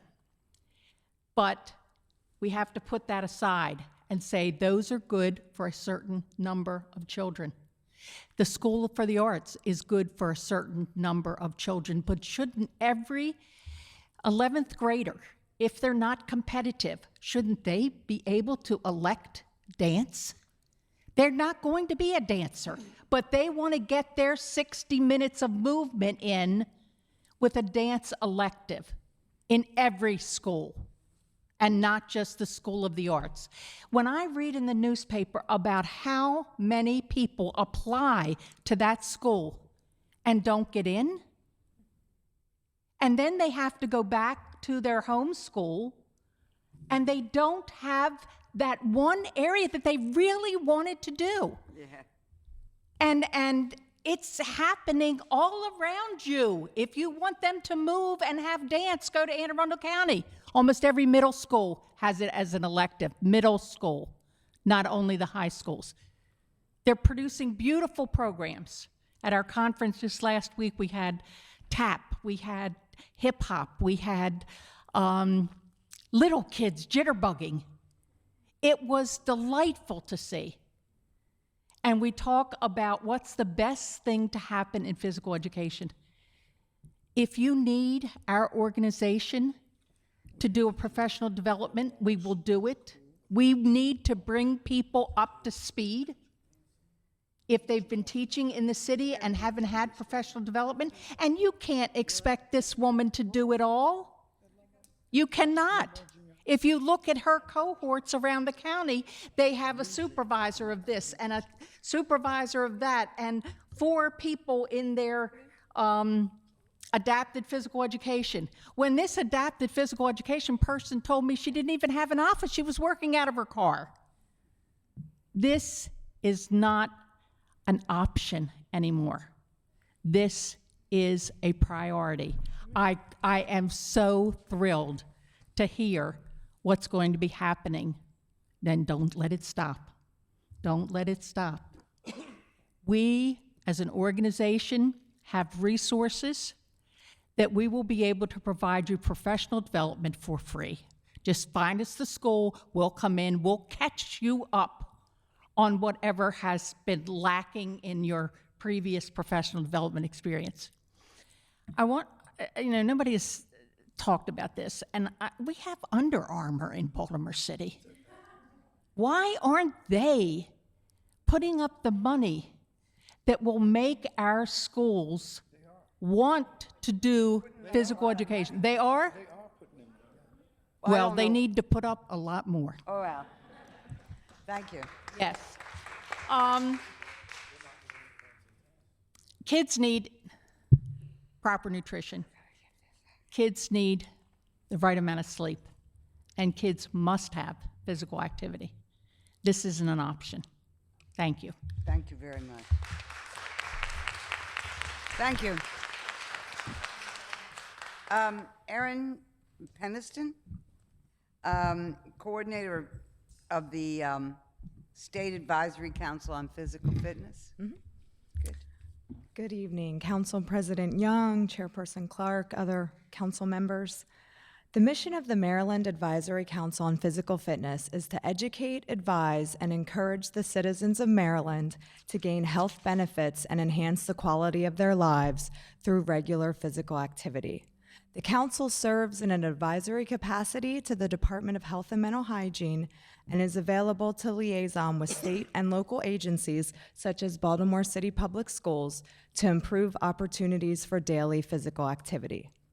The U.S. Department of Health and Human Services 2008 Physical Activity Guidelines for Americans recommend that children and adolescents ages 6 to 17 years old have 60 minutes or more of daily physical activity. Regular physical activity among children and adolescents is associated with improved cardiovascular and muscular fitness, bone health, metabolism, and body composition. To maintain healthy outcomes into adulthood and reduce the risk of diseases such as coronary heart disease, stroke, some cancers, type 2 diabetes, and depression, physical activity must be a lifelong habit. In addition, a 2010 Centers for Disease Control and Prevention report found that there is substantial evidence that physical activity can help improve academic achievement, including grades and standardized test scores. Increasing or maintaining time dedicated to physical education may help and does not appear to adversely impact academic performance. Another study found that elementary school girls who participated in more physical education had better math and reading test scores than girls who had less time in physical education. Physical activity can help students improve concentration, memory, and classroom behavior. According to the 2013 Maryland Youth Risk Tobacco Behavior Survey, 32% of Baltimore City high school students are overweight or obese, compared to almost 26% of Maryland high school students. Data on physical activity and physical education indicate that approximately 30% of Baltimore City high school students are physically active 60 or more minutes per day, 5 times or more days per week, compared to 40% of Maryland high school students. Additionally, about 32.5% of Baltimore City high school students participated in physical education class 1 or more days per week, compared to nearly 39% of Maryland high school students. In Baltimore City, male students reported higher levels of both physical activity and physical education class participation than female students. The Baltimore City Public School Wellness Policy is one opportunity to support physical education in Baltimore schools. Federally required school wellness policies are designed to help schools and school systems promote student wellness, reduce childhood obesity, and address problems associated with poor nutrition and physical inactivity. The 2006 Baltimore Public Schools Local Wellness Policy includes 6 physical education goals. All schools will comply with Code of Maryland or COMAR requirements for physical education instructional programs for grades K through 12. Highly qualified teachers will provide physical education in all schools. All schools will have physical education curriculum aligned to the Maryland State Department of Education state curriculum framework, and every student will have the opportunity to participate in a comprehensive PE program that meets the needs of diverse learners through modifications to curriculum according to individual educational plans. And lastly, all physical education equipment and facilities will be safe, clean, and accessible for all students. A system-wide physical education supervisor can provide professional development to support physical education teachers in carrying out these goals throughout Baltimore City schools. In closing, a comprehensive school physical activity program is a multi-component framework to help schools use all opportunities for students to be physically active and meet the nationally recommended 60 minutes of daily physical activity. Physical education is the cornerstone of this 5-component framework because it helps students develop the knowledge and skills to remain physically active for life. Thank you. Thank you.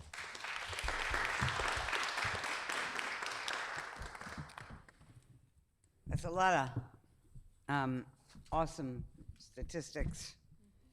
We're now going to our sign-in sheet and calling on the people who indicated that they wanted to testify, beginning with, okay, Pat, it looks like C-R-I-Z, but. C-R-I-Z, Cruz. Oh, great, thanks. Thanks. Thank you for the opportunity to speak tonight. Sure. My name is Pat Cruz. I'm the Education Director for Young Audiences, Arts for Learning. It's a nonprofit organization. I want to say first and foremost, so that there's no confusion, that first and foremost, our students need to have certified, qualified arts and music teachers, all of our students. And that is not the role of the teaching artists in the schools. I was born in Baltimore City and grew up in and around it and didn't have arts in my school because I am Filipino and my mom wanted me to go to Catholic school. And so our school didn't have any arts. I went to 5 different schools by the time I got to 3rd grade. I was also sick a lot, and my parents had me about 6 weeks after they arrived from the Philippines.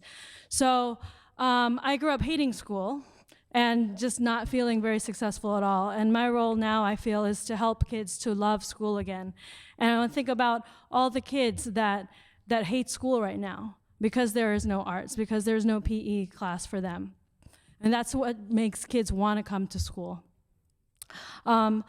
The President's Commission on Arts and Humanities did a study, a nationwide study on the state of arts and education in our schools, and they came up with several recommendations. The top 3 were integrating the arts into the curriculum, professional development for our teachers in arts integration, and utilizing teaching artists in the classroom. Our Teaching Artists Institute was established by the Maryland State Arts Council, Arts Education in Maryland Schools Alliance, and Young Audiences Arts for Learning nonprofit. And what we do is connect teachers and artists and give them the tools and the time they need to address the Common Core college and career readiness standards through the arts and help our kids to learn and to love school again. I think our kids don't deserve just the basics, which is to have an art and music teacher there. They deserve the best situation for learning. And having teaching artists in the classroom helps to bring them the partnership of having a teacher who has the pedagogy, has the expertise in the curriculum, and having an artist who has the creativity, innovation, and real-life experiences. If we bring both of those things together to co-teach and co-plan in the classroom, we're bringing our students the best situations for learning. Thank you. Thank you very much. Elizabeth Burskin, Baltimore Museum of Art. Benskin. I'm sorry, Benskin. Evening, everyone. Thank you for giving me this opportunity. My name's Elizabeth Benskin, and I'm the Director of School and Teacher Programs at the Baltimore Museum of Art. And I just want to thank everyone who made it possible for the hearing to happen on this important topic, including President Young, Madam Chair, and the committee. I'm delighted to be here to contribute to the discussion of how Baltimore City public school students can receive a complete education, including an outstanding education in the arts.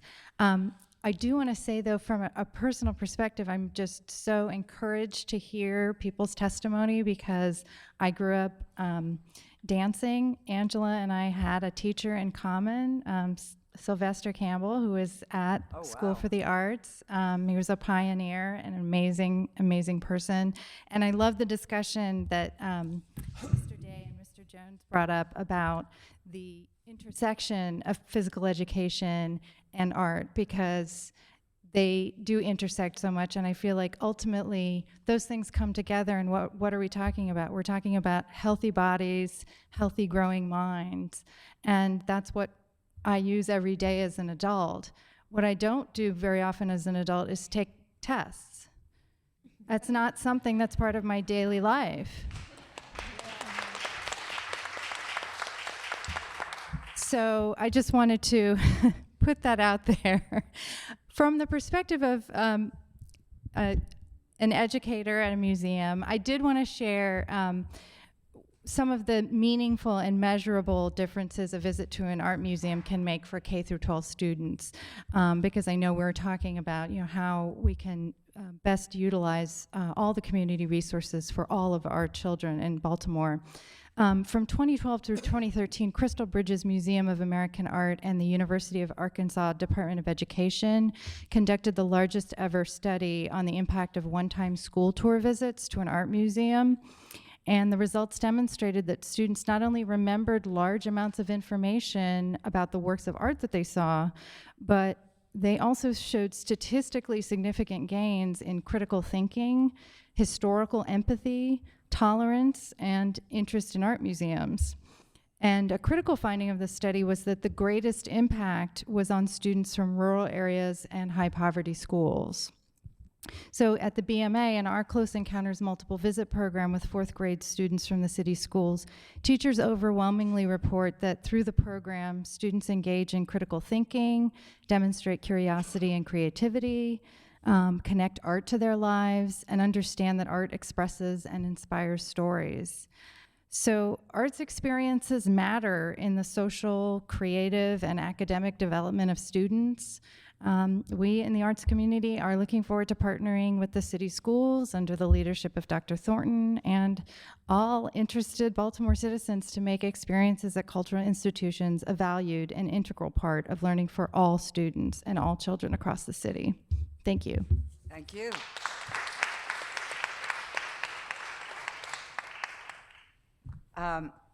Navasha Daya? Daya?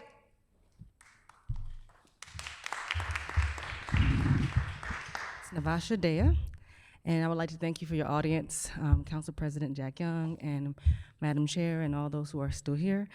My name is Navasha Dea, and I serve Baltimore City as Director of the Healing and Performing Arts and co-founder of the Youth Resiliency Institute. I am also a professional performing and recording artist. I just recently returned from a tour in Japan and China as a solo artist, and in addition to that, I also sing regularly with the Grammy Award-winning a cappella vocal ensemble Sweet Honey in the Rock. Through a creative arts-based, culturally rich rites of passage process, the Youth Resiliency Institute offers mentoring, training, and an array of human and character development services to children, youth, and adults in Baltimore City's most distressed communities. Community-based cultural arts organizations such as the Youth Resiliency Institute have been the much sought-after partners to established mainstream institutions. Neighborhood-based in their mission or practice, community-based cultural arts organizations provide an equitable canvas for the works of emerging artists, create bridges between in-school and out-of-school arts experiences for all students, and are bustling laboratories of experimentation and innovation. Just this past summer, Youth Resiliency Institute Executive Director and co-founder Fanon Hill was invited to present at the White House Symposium on Transformative Family Engagement. While there, he shared about the Youth Resiliency Institute's cultural arts family engagement and methodology with White House officials, philanthropic leaders, and education policymakers. Fanon also shared with United States Secretary of Education Arne Duncan about how through the Youth Resiliency Institute's strategic partnerships with educators and families, parents are seen as assets to their children's education, which opens up opportunities for trust to be developed and for connections and collaborations to take place that truly provide for healthy whole child development. I am a founding member of the Arts Education Coalition, and I am personally invested in equitable arts education and opportunities for Baltimore City's children and youth.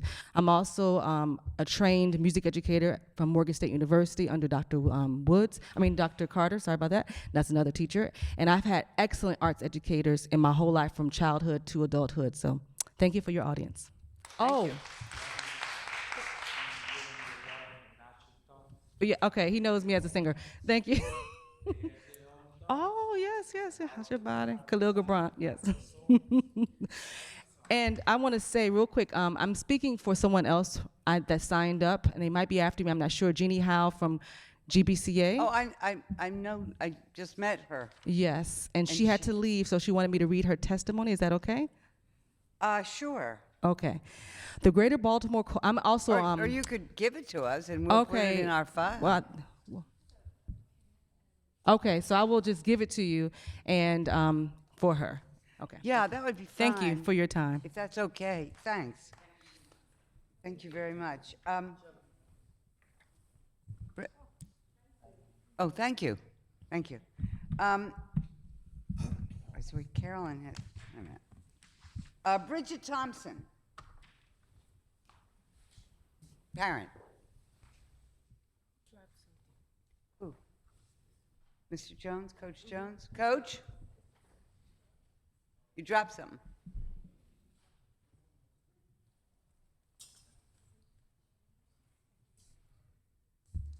Good evening. My name is Bridget Thompson. I am a proud mother of 3 children that all attend Baltimore City schools that are able to provide arts programs. I strongly believe that music especially allows students an opportunity to use their skills from other classes. For example, time signature utilizes math skills. In addition, being able to read the lyrics of a song utilize their language arts skills. To comprehend music uses knowledge such as metaphors, similes, puns that are all learned. In addition, students learn the importance of responsibility when they borrow, rent, or buy an instrument in order for them to use it. On a personal note, my youngest son began to struggle with memorizing his math facts. His teacher recommended that he learn to play an instrument to help him. So he did. He began to play the violin, excuse me. We did see some progress. My middle son began to compose original pieces of music that his teachers at his school was able to play. To my surprise, there's a high probability that that would not have had occurred if there was not a music class. In addition, he was accepted into this TWIGS program, which he is thrilled and will continue to develop his skills. Lastly, due to the students at my oldest son's high school, which is Poly, they have a Floetic Lyricist Club where they're able to perform concerts and at school events. Also, he ran track, but these were all opportunities for them to go out and express themselves, that we need all students to be able to do that. Some of our students may not go into athletics, but they may prefer to sketch, paint, compose, play instruments, or sing.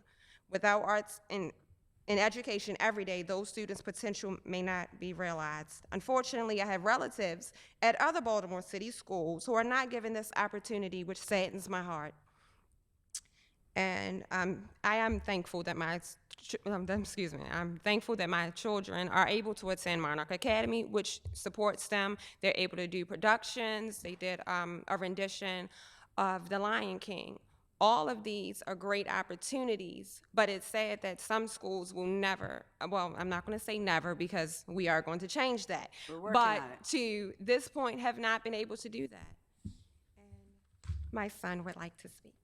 Are you a student at Monarch Academy? Yes. And thank Well, you that's for where I just coming. came from, yeah. Yes. Did you help build the playground? No. All right, but I you were busy, performed. right?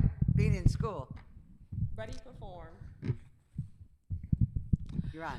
Hello, Madam Chair, President Stokes, and all members of the cabinet. My name is John Bordick, and I'm a seventh grader at Monarch Academy.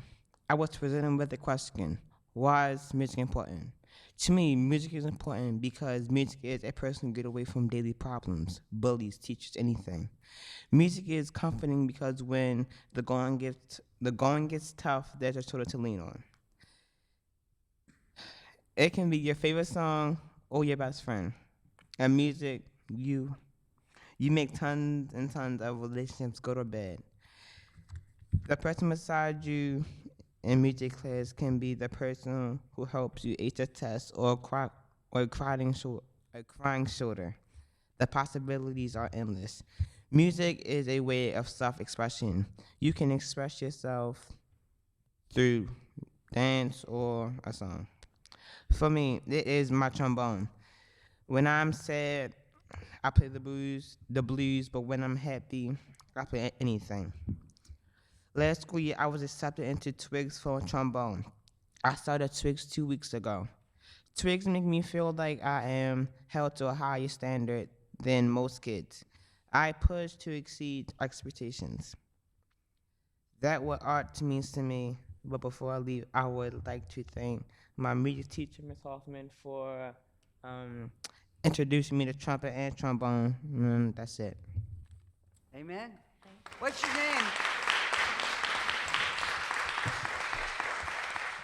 What's your name? Giant Borden, And what grade? 7th. 7th grade, so you've got 7th and 8th, and then you graduate Monarch? Yes. Where are you going then? I wasn't, I really haven't looked into many schools. Yeah, well, you have plenty of time. Well, because at first I was thinking about poly, but the career I want to pursue is culinary, and poly isn't like a culinary-based school. It's what? It isn't a culinary-based school. I thought that's what you said. Oh, you want to be a chef? Yes. Cool. Thank you. Okay, I'm sure there's someplace out there for you. All right, but don't give up the trombone. All right. Mr. Ford, Chris. I was just there. They were just building a playground today. Yeah. Well, Chairwoman Clark and President Young, thank you for having this hearing today. I'm not here for physical education, but I wonder if I could take 10 seconds of my time to ask people to stand up and let the blood move. Because if you're old like me. All right. Okay. Thank you. Okay, so my name is Chris Ford. I'm pleased to speak to you as the director of the Baltimore School for the Arts, a Baltimore City public school that has provided world-class pre-professional training in the arts for 35 years. I came a little late to the endeavor. I've only been there 34 years. Through this time at BSA, You've been at the School for the Arts for 34 years? Yeah, we never leave. They have to cart us out in a box. We never leave. Gotcha. Throughout this time at BSA, I've had the opportunity to watch the ebb and flow of early arts training for kids in the city schools. As you can imagine, early arts training experiences are incredibly important for a school that is a bridge to the professional world of the arts. Early arts experiences are so important that BSA provides free training in dance, music, theater, and visual arts for 750 city kids through our after-school and Saturday program we call Twigs. Fully 35% of the high school population are Twigs alumni, and they do extremely well in high school, in college, and beyond. But that's not nearly enough.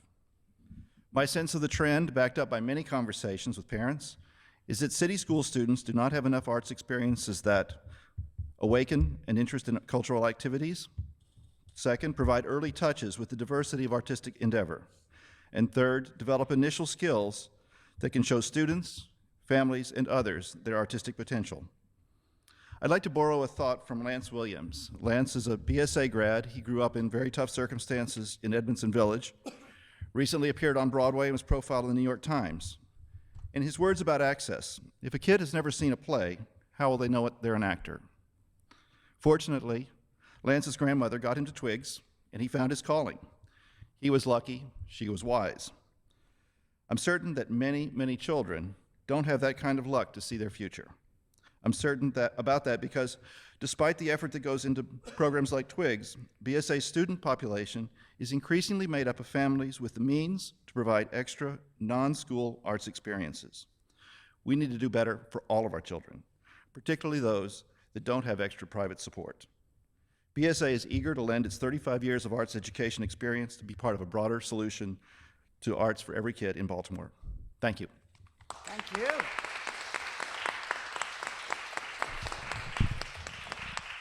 I'm sure we are going to take you up on that offer. And certainly, who could be better prepared? Who thought we could have a school for the arts? I was around when that started. And it was an amazing, it was a miracle. The film that Sean referred to. Oh, you got to come and talk in the microphone. Do you mind? You have to speak in the microphone. The film that Sean referred to, and I still remember Sean playing trumpet in my band. He was a little shorter then. The film he referred to was produced this year. It's about the founding of the School for the Arts. Oh, yes. About the political and social environment in the 60s and 70s, Yeah. and the people that had the vision to found Yeah. the school, including Miss Armstrong, Mark Joseph, Margaret Tony Carey. Armstrong, sure. Yeah. And it's a really wonderful look back into that time period and to see their vision. So it is a very interesting path. Thank you. And Margaret Armstrong, for the newer people to our system, she was an icon of the Baltimore City public school system. She was a grand lady. And so, right up your alley there. Thank you. Thank you. Ronald McFadden. Going once. I'm going through people who said they wanted to speak. Shyla Rao? Rao. Oh, Micah. Yeah, Micah. And my constituent.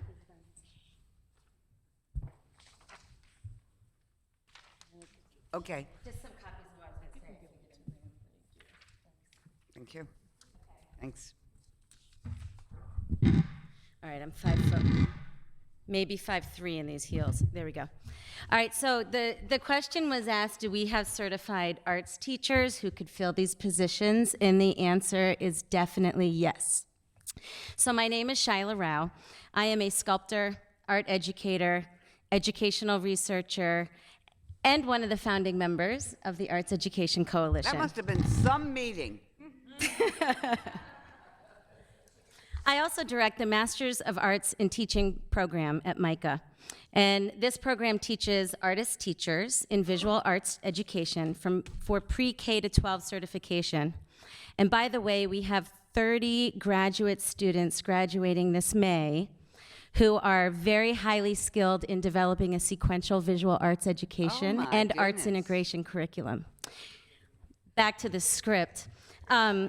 About 10 years ago, I interviewed almost every middle school principal in Baltimore City to identify which schools had arts teachers and arts integration programs and to learn why some schools did not. One of the most overwhelming findings from this study was that numerous principals told me that they had hired an inadequately trained art or music teacher in the school. It was so unsuccessful that they cut the position and were waiting to find a highly qualified arts educator before they would reopen the position. As we all know, once a position is cut, the resources are reallocated, and it is very difficult to reopen this position later in time. The data collected in that interview study informed a committee of engaged arts educators and advocates to develop what we now know of as Arts Every Day. This organization supports the development of arts-integrated approaches to learning by placing teaching artists in schools. However, there is still a hole that was never filled from what we found in that data. We need to solve the problem that there are students in Baltimore City who do not have a sequential arts education from pre-K to 12 that is taught by highly qualified certified arts educators. Today's resolution to provide regular data about arts education in Baltimore City will inform appropriate calls to action to support and promote equitable, sequential arts access for all children in Baltimore City, grades pre-K to 12. There are highly qualified, certified arts educators in Baltimore City schools who engage students with critical responsiveness, problem-seeking, contextual ways of thinking, and authentic assessments. Let's use this data to help place more highly qualified arts educators in all of the schools in Baltimore City. I urge you to support the resolution that will allow for transparent communication of data about student access to the arts so that we can work together to develop a plan for a complete arts education for all Baltimore City school children. Thank you.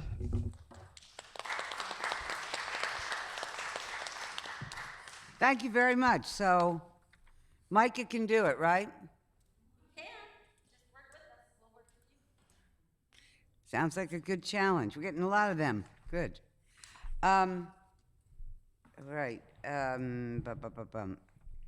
Oops, we already heard from Miss Lindsay, and we heard Miss Howe. I mean, we got her statement. Kashay or Kosh Harris? Oh, no. Expressive. Kashay Harris. How do you, I'm sorry, how do I say your first name? Good evening, everyone. How are you? Hi. That's great. All right, well, my name is Kashay Harris. I'm currently in the 9th grade at Western High School. I currently dance with Expressive Forever Dance alongside with Mrs. Kukui and Mrs. Moore. Well, the love for dance started around the age of 3. My sister, she used to dance when she was younger, and that's the day I saw her dance one day, and that's the day I fell in love with it. So in elementary school, is when I started taking tap dance, and that's the day it was really offered for me, and I really enjoyed it. But sadly, in middle school, I couldn't really do dance, so I began to taught myself. Here I am in high school. They have dance in my high school, but I'm going to try and get interested in that in November. But I really believe that dance should be in all schools because I feel like everybody should be experienced to that. I mean, us teenagers these days, we're always on our cell phones. We're always on the social networks. We're not even, we don't even hang out with our families anymore. We're all on our phones and everything. But that's not me, no. Anyway, so dance is a wonderful experience. Gets teenagers off their phones, get teenagers active, and everything. I mean, that's a great experience for me. I fell in love with it. It's a great stress reliever. Because honestly, in middle school, I was bullied, sadly, and dance was my way out. I really, really love dance. I love the way I can move my body, tell a story with the movements. It's really wonderful. If you really have the heart and the great mindset and you want to pursue it, that's what I want to do. So dance should be in schools. There's so many things you can do with dance. I mean, it keeps you active. It keeps you invested in our school system, Baltimore City school system. What else do we have? Sadly, our financial status is very expensive these days because, prices increase. And most people, some people, they can't really afford it. And that's why I'm very happy I found Expressive Forever Dance because transportation isn't that much of an issue and especially not the cost.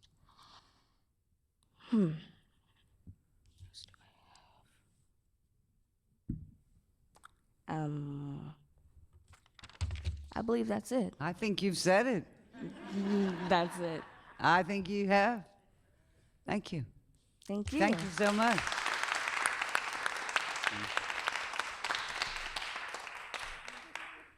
Western forever. Kate Hoffman.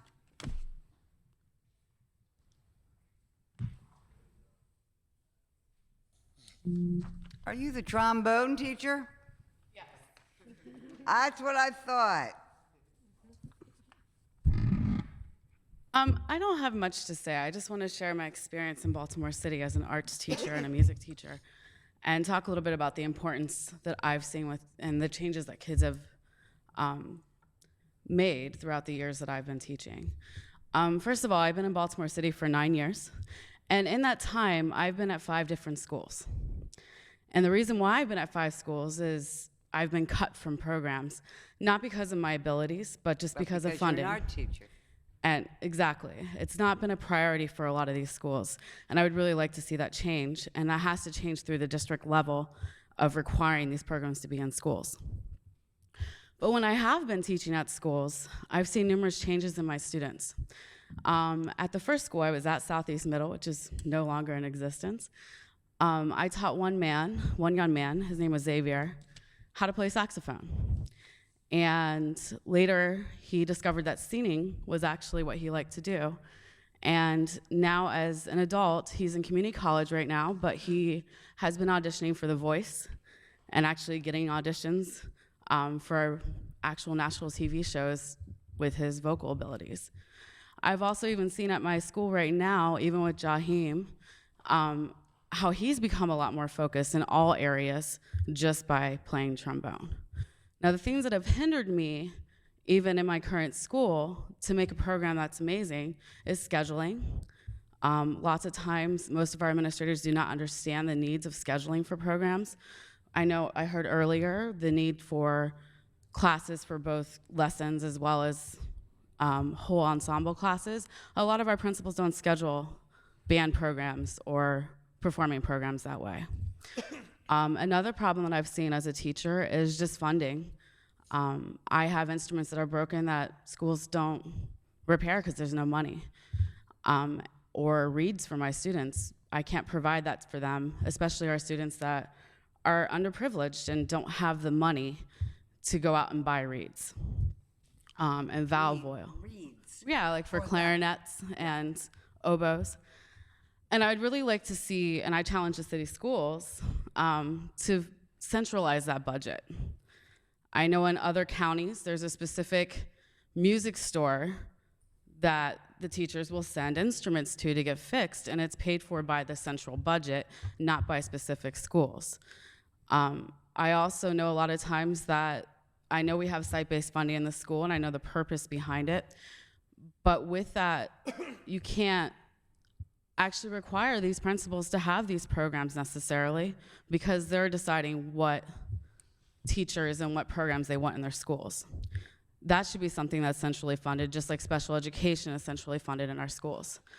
But I'd really like to see some of these changes, like I said, because it really does make a difference. I'm a child it made a difference for.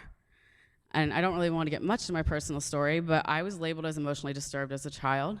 I was suspended from first grade 5 times. I come from Columbus, Ohio, so it's a city school program. I spent more time in in-school suspension, I think, than out of school, regular school, when I was in 3rd grade and 4th grade. And when I was in 5th grade, I finally heard the oboe. And it was the Columbus Symphony Orchestra that came with a woodwind quintet to my school and performed for my school. And I played clarinet that year. But in 7th grade, I picked up the oboe, and I haven't put it down since. I still perform. I still get paid to perform. And I chose to become a teacher because a teacher really made a difference in my life, and specifically a music teacher. And I'd really like to see more schools offer these arts programs to make a difference to those kids that, especially for those kids that are not necessarily the best at math and reading, but they may be our next famous concert pianist or our next violinist, but we can't figure that out unless we offer these programs to our students.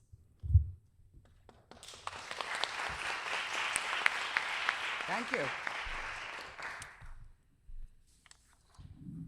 I'm back to where I was. Yeah. I have called on everyone who's checked off that they wanted to testify. Is there anyone here who meant to check that? Yes.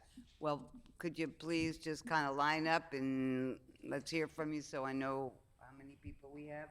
3, 4. I think I called on everybody. Check the box. Yeah, I know. I'm just making sure. Wait a minute. No, I didn't. I apologize. I just saw Kim Trueheart stand up, and I just saw this page.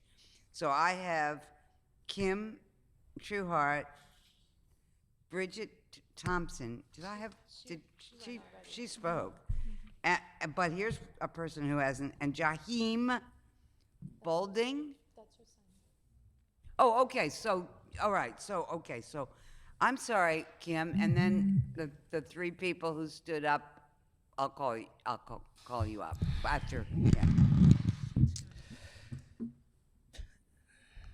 Yeah, I got out of order there, but everybody else has been checked, right? Yep. Good evening. Good evening. My Sorry, name I is missed Kim you. Trueheart, and I was born and raised in Baltimore. And this is a wonderful place. And it was a wonderful place to get an education, and it will be again. I want to thank these folks to my left who have been leading this charge for about a year now. And I am humbled by the fact that early on they invited me to give them a couple of words of wisdom about my advocacy and how they could be effective in their advocacy. And it seems to have paid off because you're doing great stuff, so thank you. I want to share with you a couple of stories. One story began when I was still living in Prince George's County before I came back home. And in 2008, I volunteered in Cherry Hill to run a 6-week summer program. And it was a summer youth employment program. So I had 25 youth workers from YouthWorks. And I wanted to expose them to everything that I could possibly expose them to in 6 weeks. And so I managed, and mind you, this was out of my pocket that I ran this program. I put them on a school bus, and I took them up to Walter's Art Museum. And I said, this is going to be great, right? So the bus pulls up, kids sit on the bus while I go inside, and, I said, we're here. And the moment I said, we're from Cherry Hill, the place went on lockdown, okay? Because the perception of our children in some parts of this city, in certain parts of this city, is a very negative perception. Nobody should ever, call out the National Guard because a bunch of high schoolers are going to an art museum. Okay, it was an unusual occurrence, apparently, and that shouldn't be the case. Our children need to be exposed to the arts and music and all kinds of great opportunities.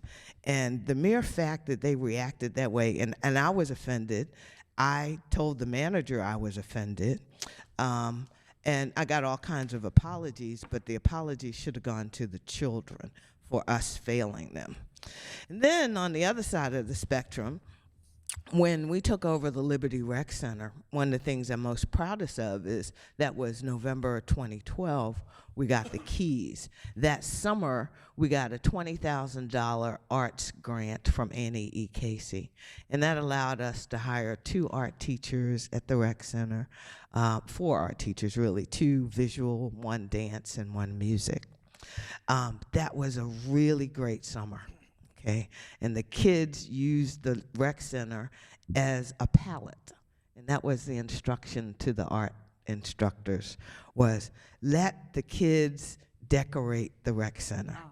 And they had the entire summer to do it. So if you walk through Liberty Rec Center right now, you will see the artwork from these children. Not just that summer, but over the summer. You will see they took a digital photography class from Wide Angle Youth Media, and they put a mural on the wall in our community room.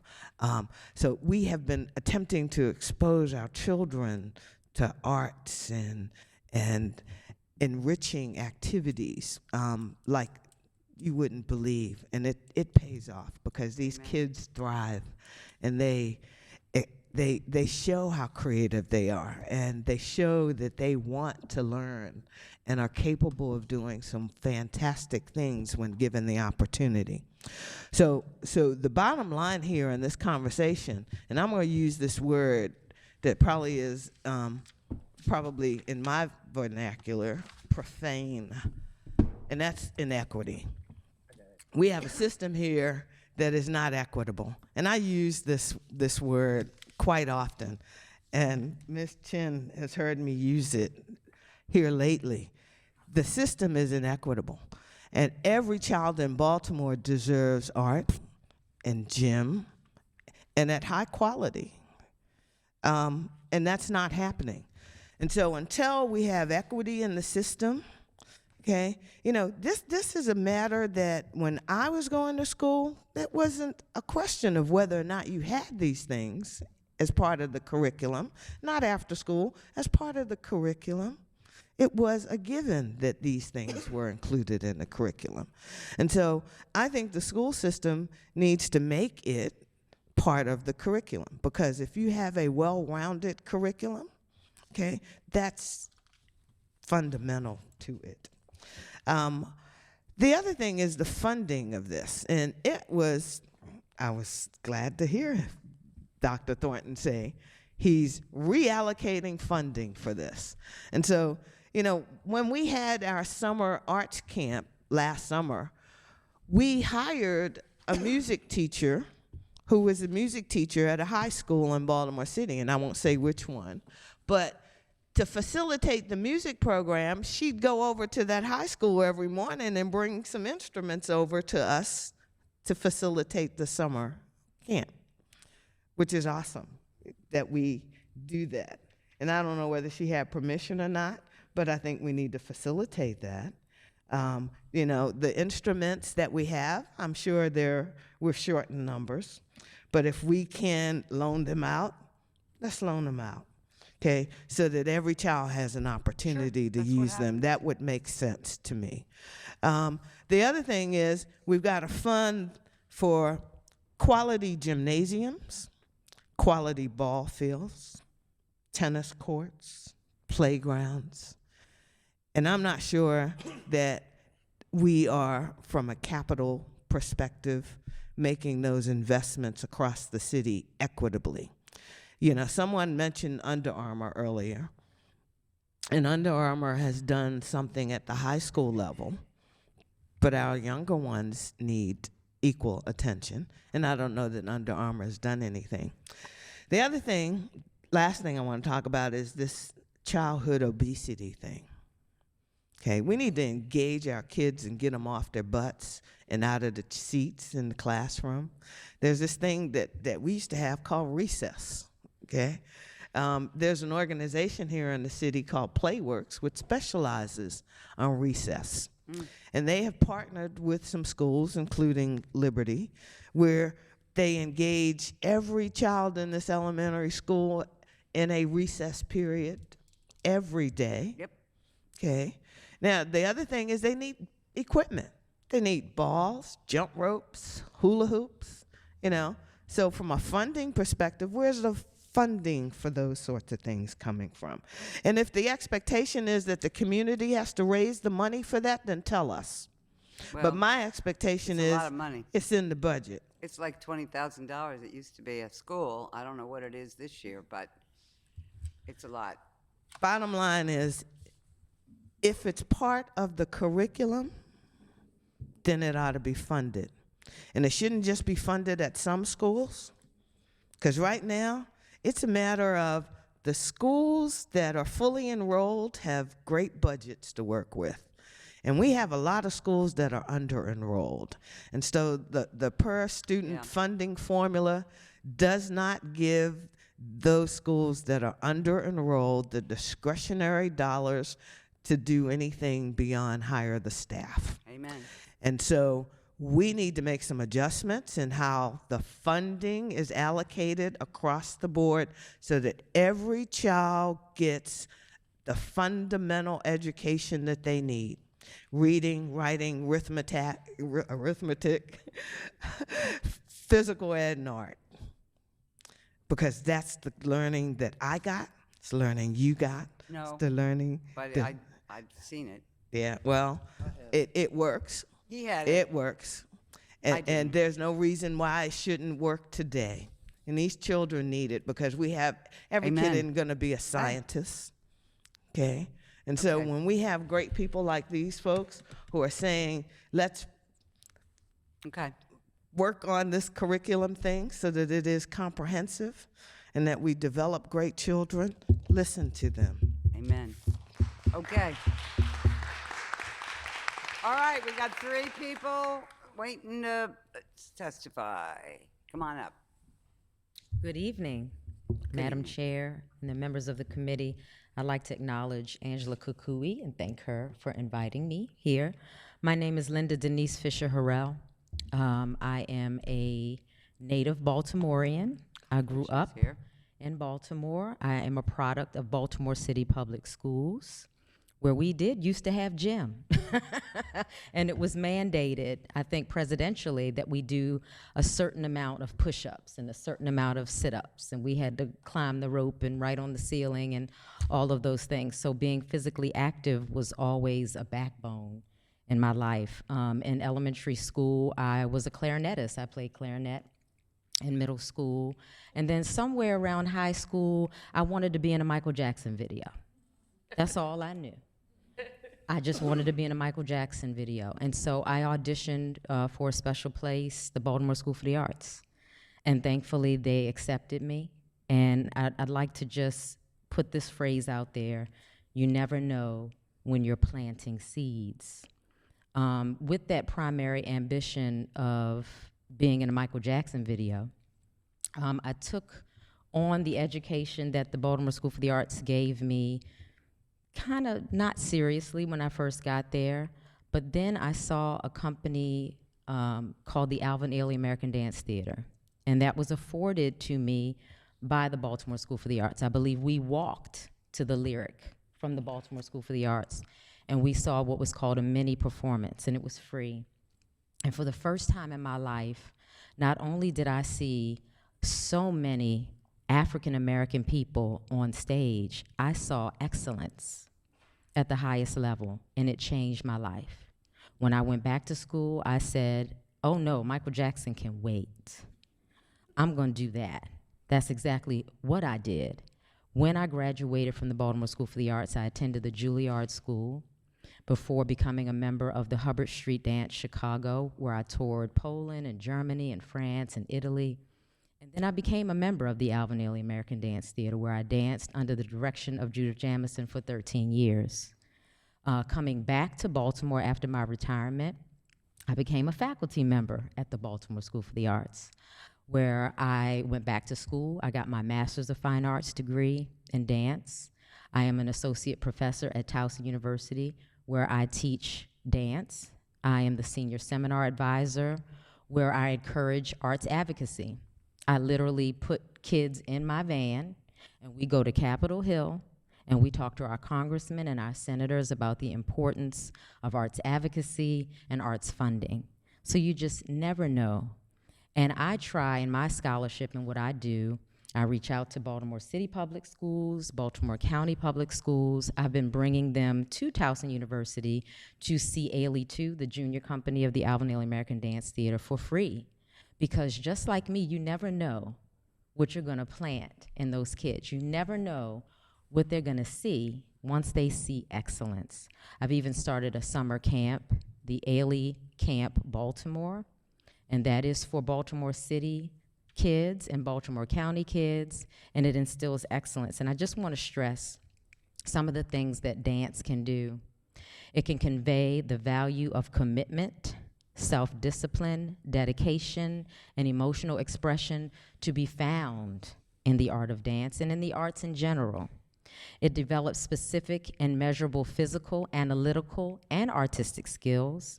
It provides opportunities to develop positive peer relations and observe positive role models. It instills respect for and pride in one's own body. It introduces young people to the artistry of professional dancers and the demands/rewards of a career in the arts. It provides opportunities for self-expression and cultural enrichment offered by dance training and attendance of performances.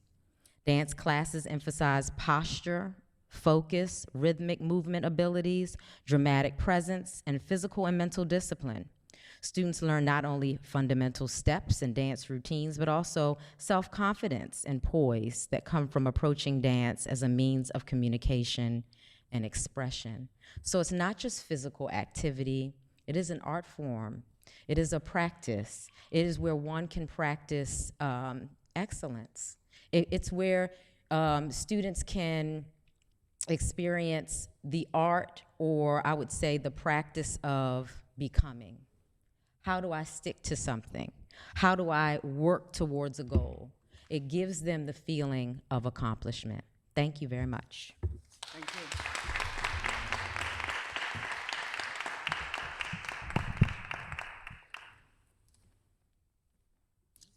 Good evening. My name is Maureenike Seaborn, and I am the Technical Director for Expressive Forever Dance, as well as the Company Director for our Youth Ensemble, Keys to Life Dance Company. I graduated from School for the Arts as well, but I also attended Philadelphia, where I was a company member for some years. While I was in Philadelphia, I also embarked on social work, and I worked with a lot of children and youth and families there, trying to that they were in. I came back home 4 years ago, and when I came back home, I wanted to expand on my dance career and helping youth to re-enter into the arts. I learned that the arts were not prevalent in the schools at this time, and it bothered me. I started to work in the schools in the after-school program, and one of the things that I noticed was that fundamentals of development were missing. A lot of our youth do not have the opportunities to expend their energy. And what I notice is that when we don't have recess, we don't have dance, we don't have music, we don't have ways for them to express themselves and exert this energy, then it's harder for them to focus in their classes with their academics. We need to give them those opportunities. Also, I learned that they need simple things such as coordination and discipline, and those are some things that they also receive from the art programs such as dance, visual arts, and music. I do, again, feel as though it's extremely important. I don't have very much to say, other than also some of the other things I did notice was that the barriers. I run across a lot of the youth in the inner city who say they want to dance because that is my expertise, but they don't have that opportunity because they don't have the funds. So it's a privilege to work with Expressive Forever Dance because we offer the low-income dance opportunity for our youth. But I feel as though if they have it in their public school system, then they have that opportunity and they have something to aspire to. As it was stated earlier by Dr. Ford via Lance Cody Williams, if they don't see it, then how do they know they want to do it? We need to be able to present this to them. They need to be offered these programs within the schools so that they can aspire. I also heard someone say that there are a lot of youth that audition for Baltimore School for the Arts, but they don't make it. Right. But how can they make it if they never receive the training?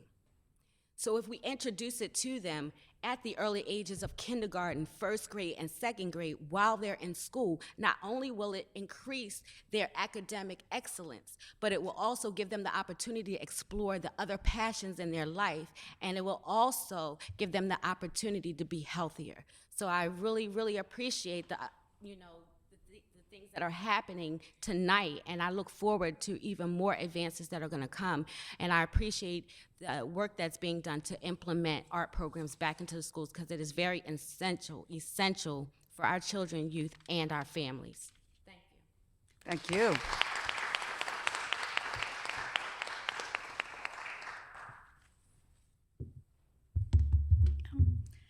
Hello, my name is Amara Hill, and I go to Paul Laurence Dunbar High School. Because music was introduced to me when I was in 4th grade, I didn't have the time to fall into bad habits and behavior. Because music allowed me to express myself. When learning music, you have to put yourself into it, and because I did that, my band director at the time, Miss Rochelle Montaigne, got me a scholarship to Peabody Institute for Music, and I didn't have to pay anything. Not a single penny came out of my parents' pocket. Still to this day, I put her name on everything I do because she changed my life by putting a trumpet in my hand and teaching me how to read and play music. I've been in the Tuned In program at Peabody since 7th grade. I'm a senior now, speaking on the behalf of those that will follow behind me. When I first got to Dunbar, I was nominated to be in the alumni band because I was good at my instrument, and my band director, Mr. Fun, wanted to enhance my playing to further my opportunities in being successful. With my school band, we go out and support the music department by raising money, going to the other schools to play and show people our talent, and giving back to our community. We perform for the mayor, superintendent, and other important organizations. I have one of the best music teachers out there. Because of my music director, I have the opportunity to meet and perform with some of the best musicians. Being in music is giving me the opportunity to play at Carnegie Hall this upcoming June. When you introduce children to band, dancing, or choir, you are giving them a ticket to go far and do something positive with their lives. When dealing with music, it helps you think faster, teaches you discipline, and ties into reading and math, so it makes you better in academics. I want Baltimore City kids to have the same chance I have at being successful. Being taught music allowed me to be in the top 10 of my graduating class. I am an example of a kid where music helped my grade rise and for me to become the person I am today. Taking music away from schools is just like taking math or reading away. Music is just as important.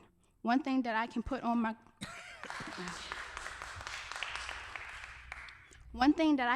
college application and stand out is that I play the trumpet and the multiple experiences and awards I have received because of it. Now that I am where I am today, I see the freshmen that come in and are dedicated and eager to learn how to play. They always remind me that they want to play just like me.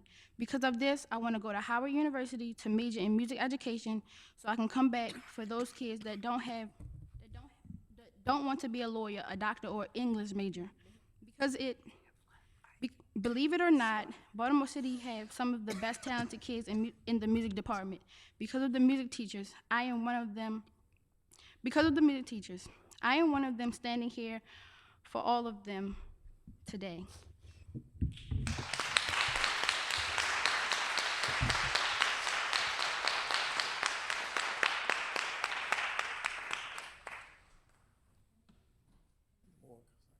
Yeah, I think this might be the last one. Okay. Good evening, Councilman Clark, Councilman Lung. Several times this evening, I'm Jill Warzer. From 1997 to 2006, I was first a music and then fine arts specialist for Baltimore City Schools. And currently I'm teaching English as a second language at Patterson High School. I've been doing that the last 4 years.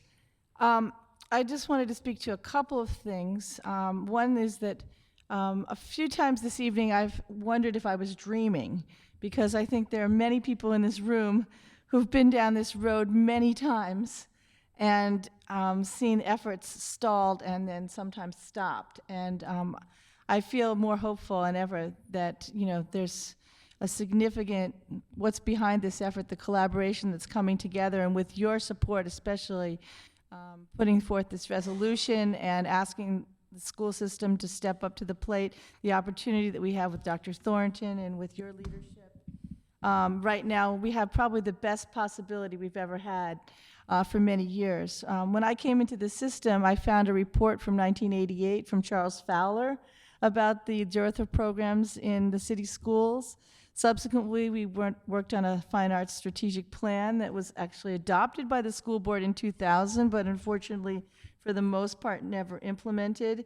We went through a period where we worked collaboratively with the city to raise about $1 million over 9 years to put band and music programs, the VH1 Save the Music effort, that was dependent on keeping band teachers in schools to keep the instruments, and that also rose and faltered. I think about the time that Ms. Hoffman began to work at it, we started to close middle schools and go back to K-8s. I think it was the year after we had, we could say that we had instrumental music programs in every K-8 and middle school was when we started to close the middle schools, and because of the attrition, the funding and those band programs started to go out just when we got them in. There were a few string programs and keyboards in there too.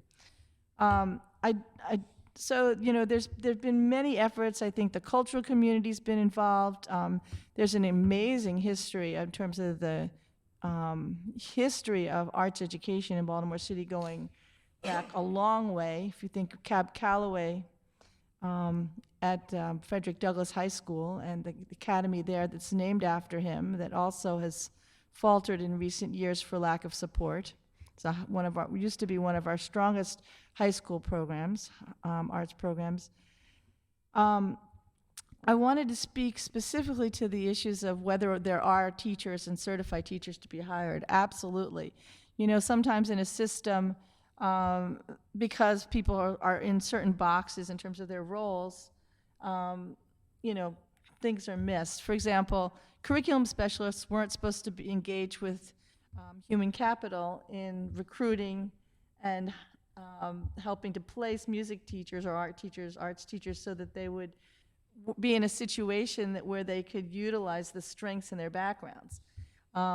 You can't, well, you can, but you don't, that's not very practical, for example, to place a person who's an instrumental music teacher primarily in a general music teaching situation. They usually don't know what to do with kindergartners. They can learn with training, but you know, because of the lack of that ability for collaboration between those departments, we experienced a lot of disconnect between program delivery. So, all right, I know you have time. I just wanted to bring that up. Well, I had your no, ear. There I are mean, this is scheduling. I mean, this is right, getting to be a conversation that we're not part of. I know. So. I'm sorry. But And that's so okay, in order to but- implement, there are going to be a lot of issues besides the money. About the money, I just wanted scheduling issues. I just wanted to say that if you think of what it costs to keep people in prison, the money is small. And if we can go forward with this in Baltimore City, I do agree with what was said earlier about Baltimore City could be a role model for the nation, because this kind of inequity exists everywhere, all over the country. I like to say it's cultural disenfranchisement. It's not just too bad or too sad or too sorry. It's really a civil rights issue in my mind. And I think if we can really address it in Baltimore City, we can provide a model for the rest of the country. Well, let's do it. Thanks. And you can help. Thank you. Yes, we're serious. The president. What? Oh, yes. Mr. President, would you like to close us out? Thank you, Madam Chair. And I just want to send a message to Dr. Thornton, to the school system, that we're serious about what we discuss here today. And I want you all to periodically inform the chair of the Education Committee on the progress or lack of progress, so that we can find ways to help the school system to move this along. Because I do believe that if we give our kids the opportunities that I had in school, I had physical education, I had music, and I had art. Even though I hated art, I had art, you know. And because I never could paint, I never could draw, you know. But I enjoyed the music, I enjoyed the physical education. The only part in physical education that got me a bad grade was swimming. Because I never did learn how to swim. We had swimming where we had to take swimming as an elective. So I'm encouraging the school system to make sure that they keep us abreast of the progress that we have moving forward. The advocacy groups keep on letting us know where you need our help at, and we're going to continue to work with you to move this forward, because I'm serious about making sure that our kids have a complete education in the Baltimore City public school system. Thank you. thank you. Thank you, ladies and gentlemen. Thank you very much for being here, and please keep us involved. Oh, yeah, everybody. I'm supposed to tell you that, thanks for visiting City Hall. Please leave.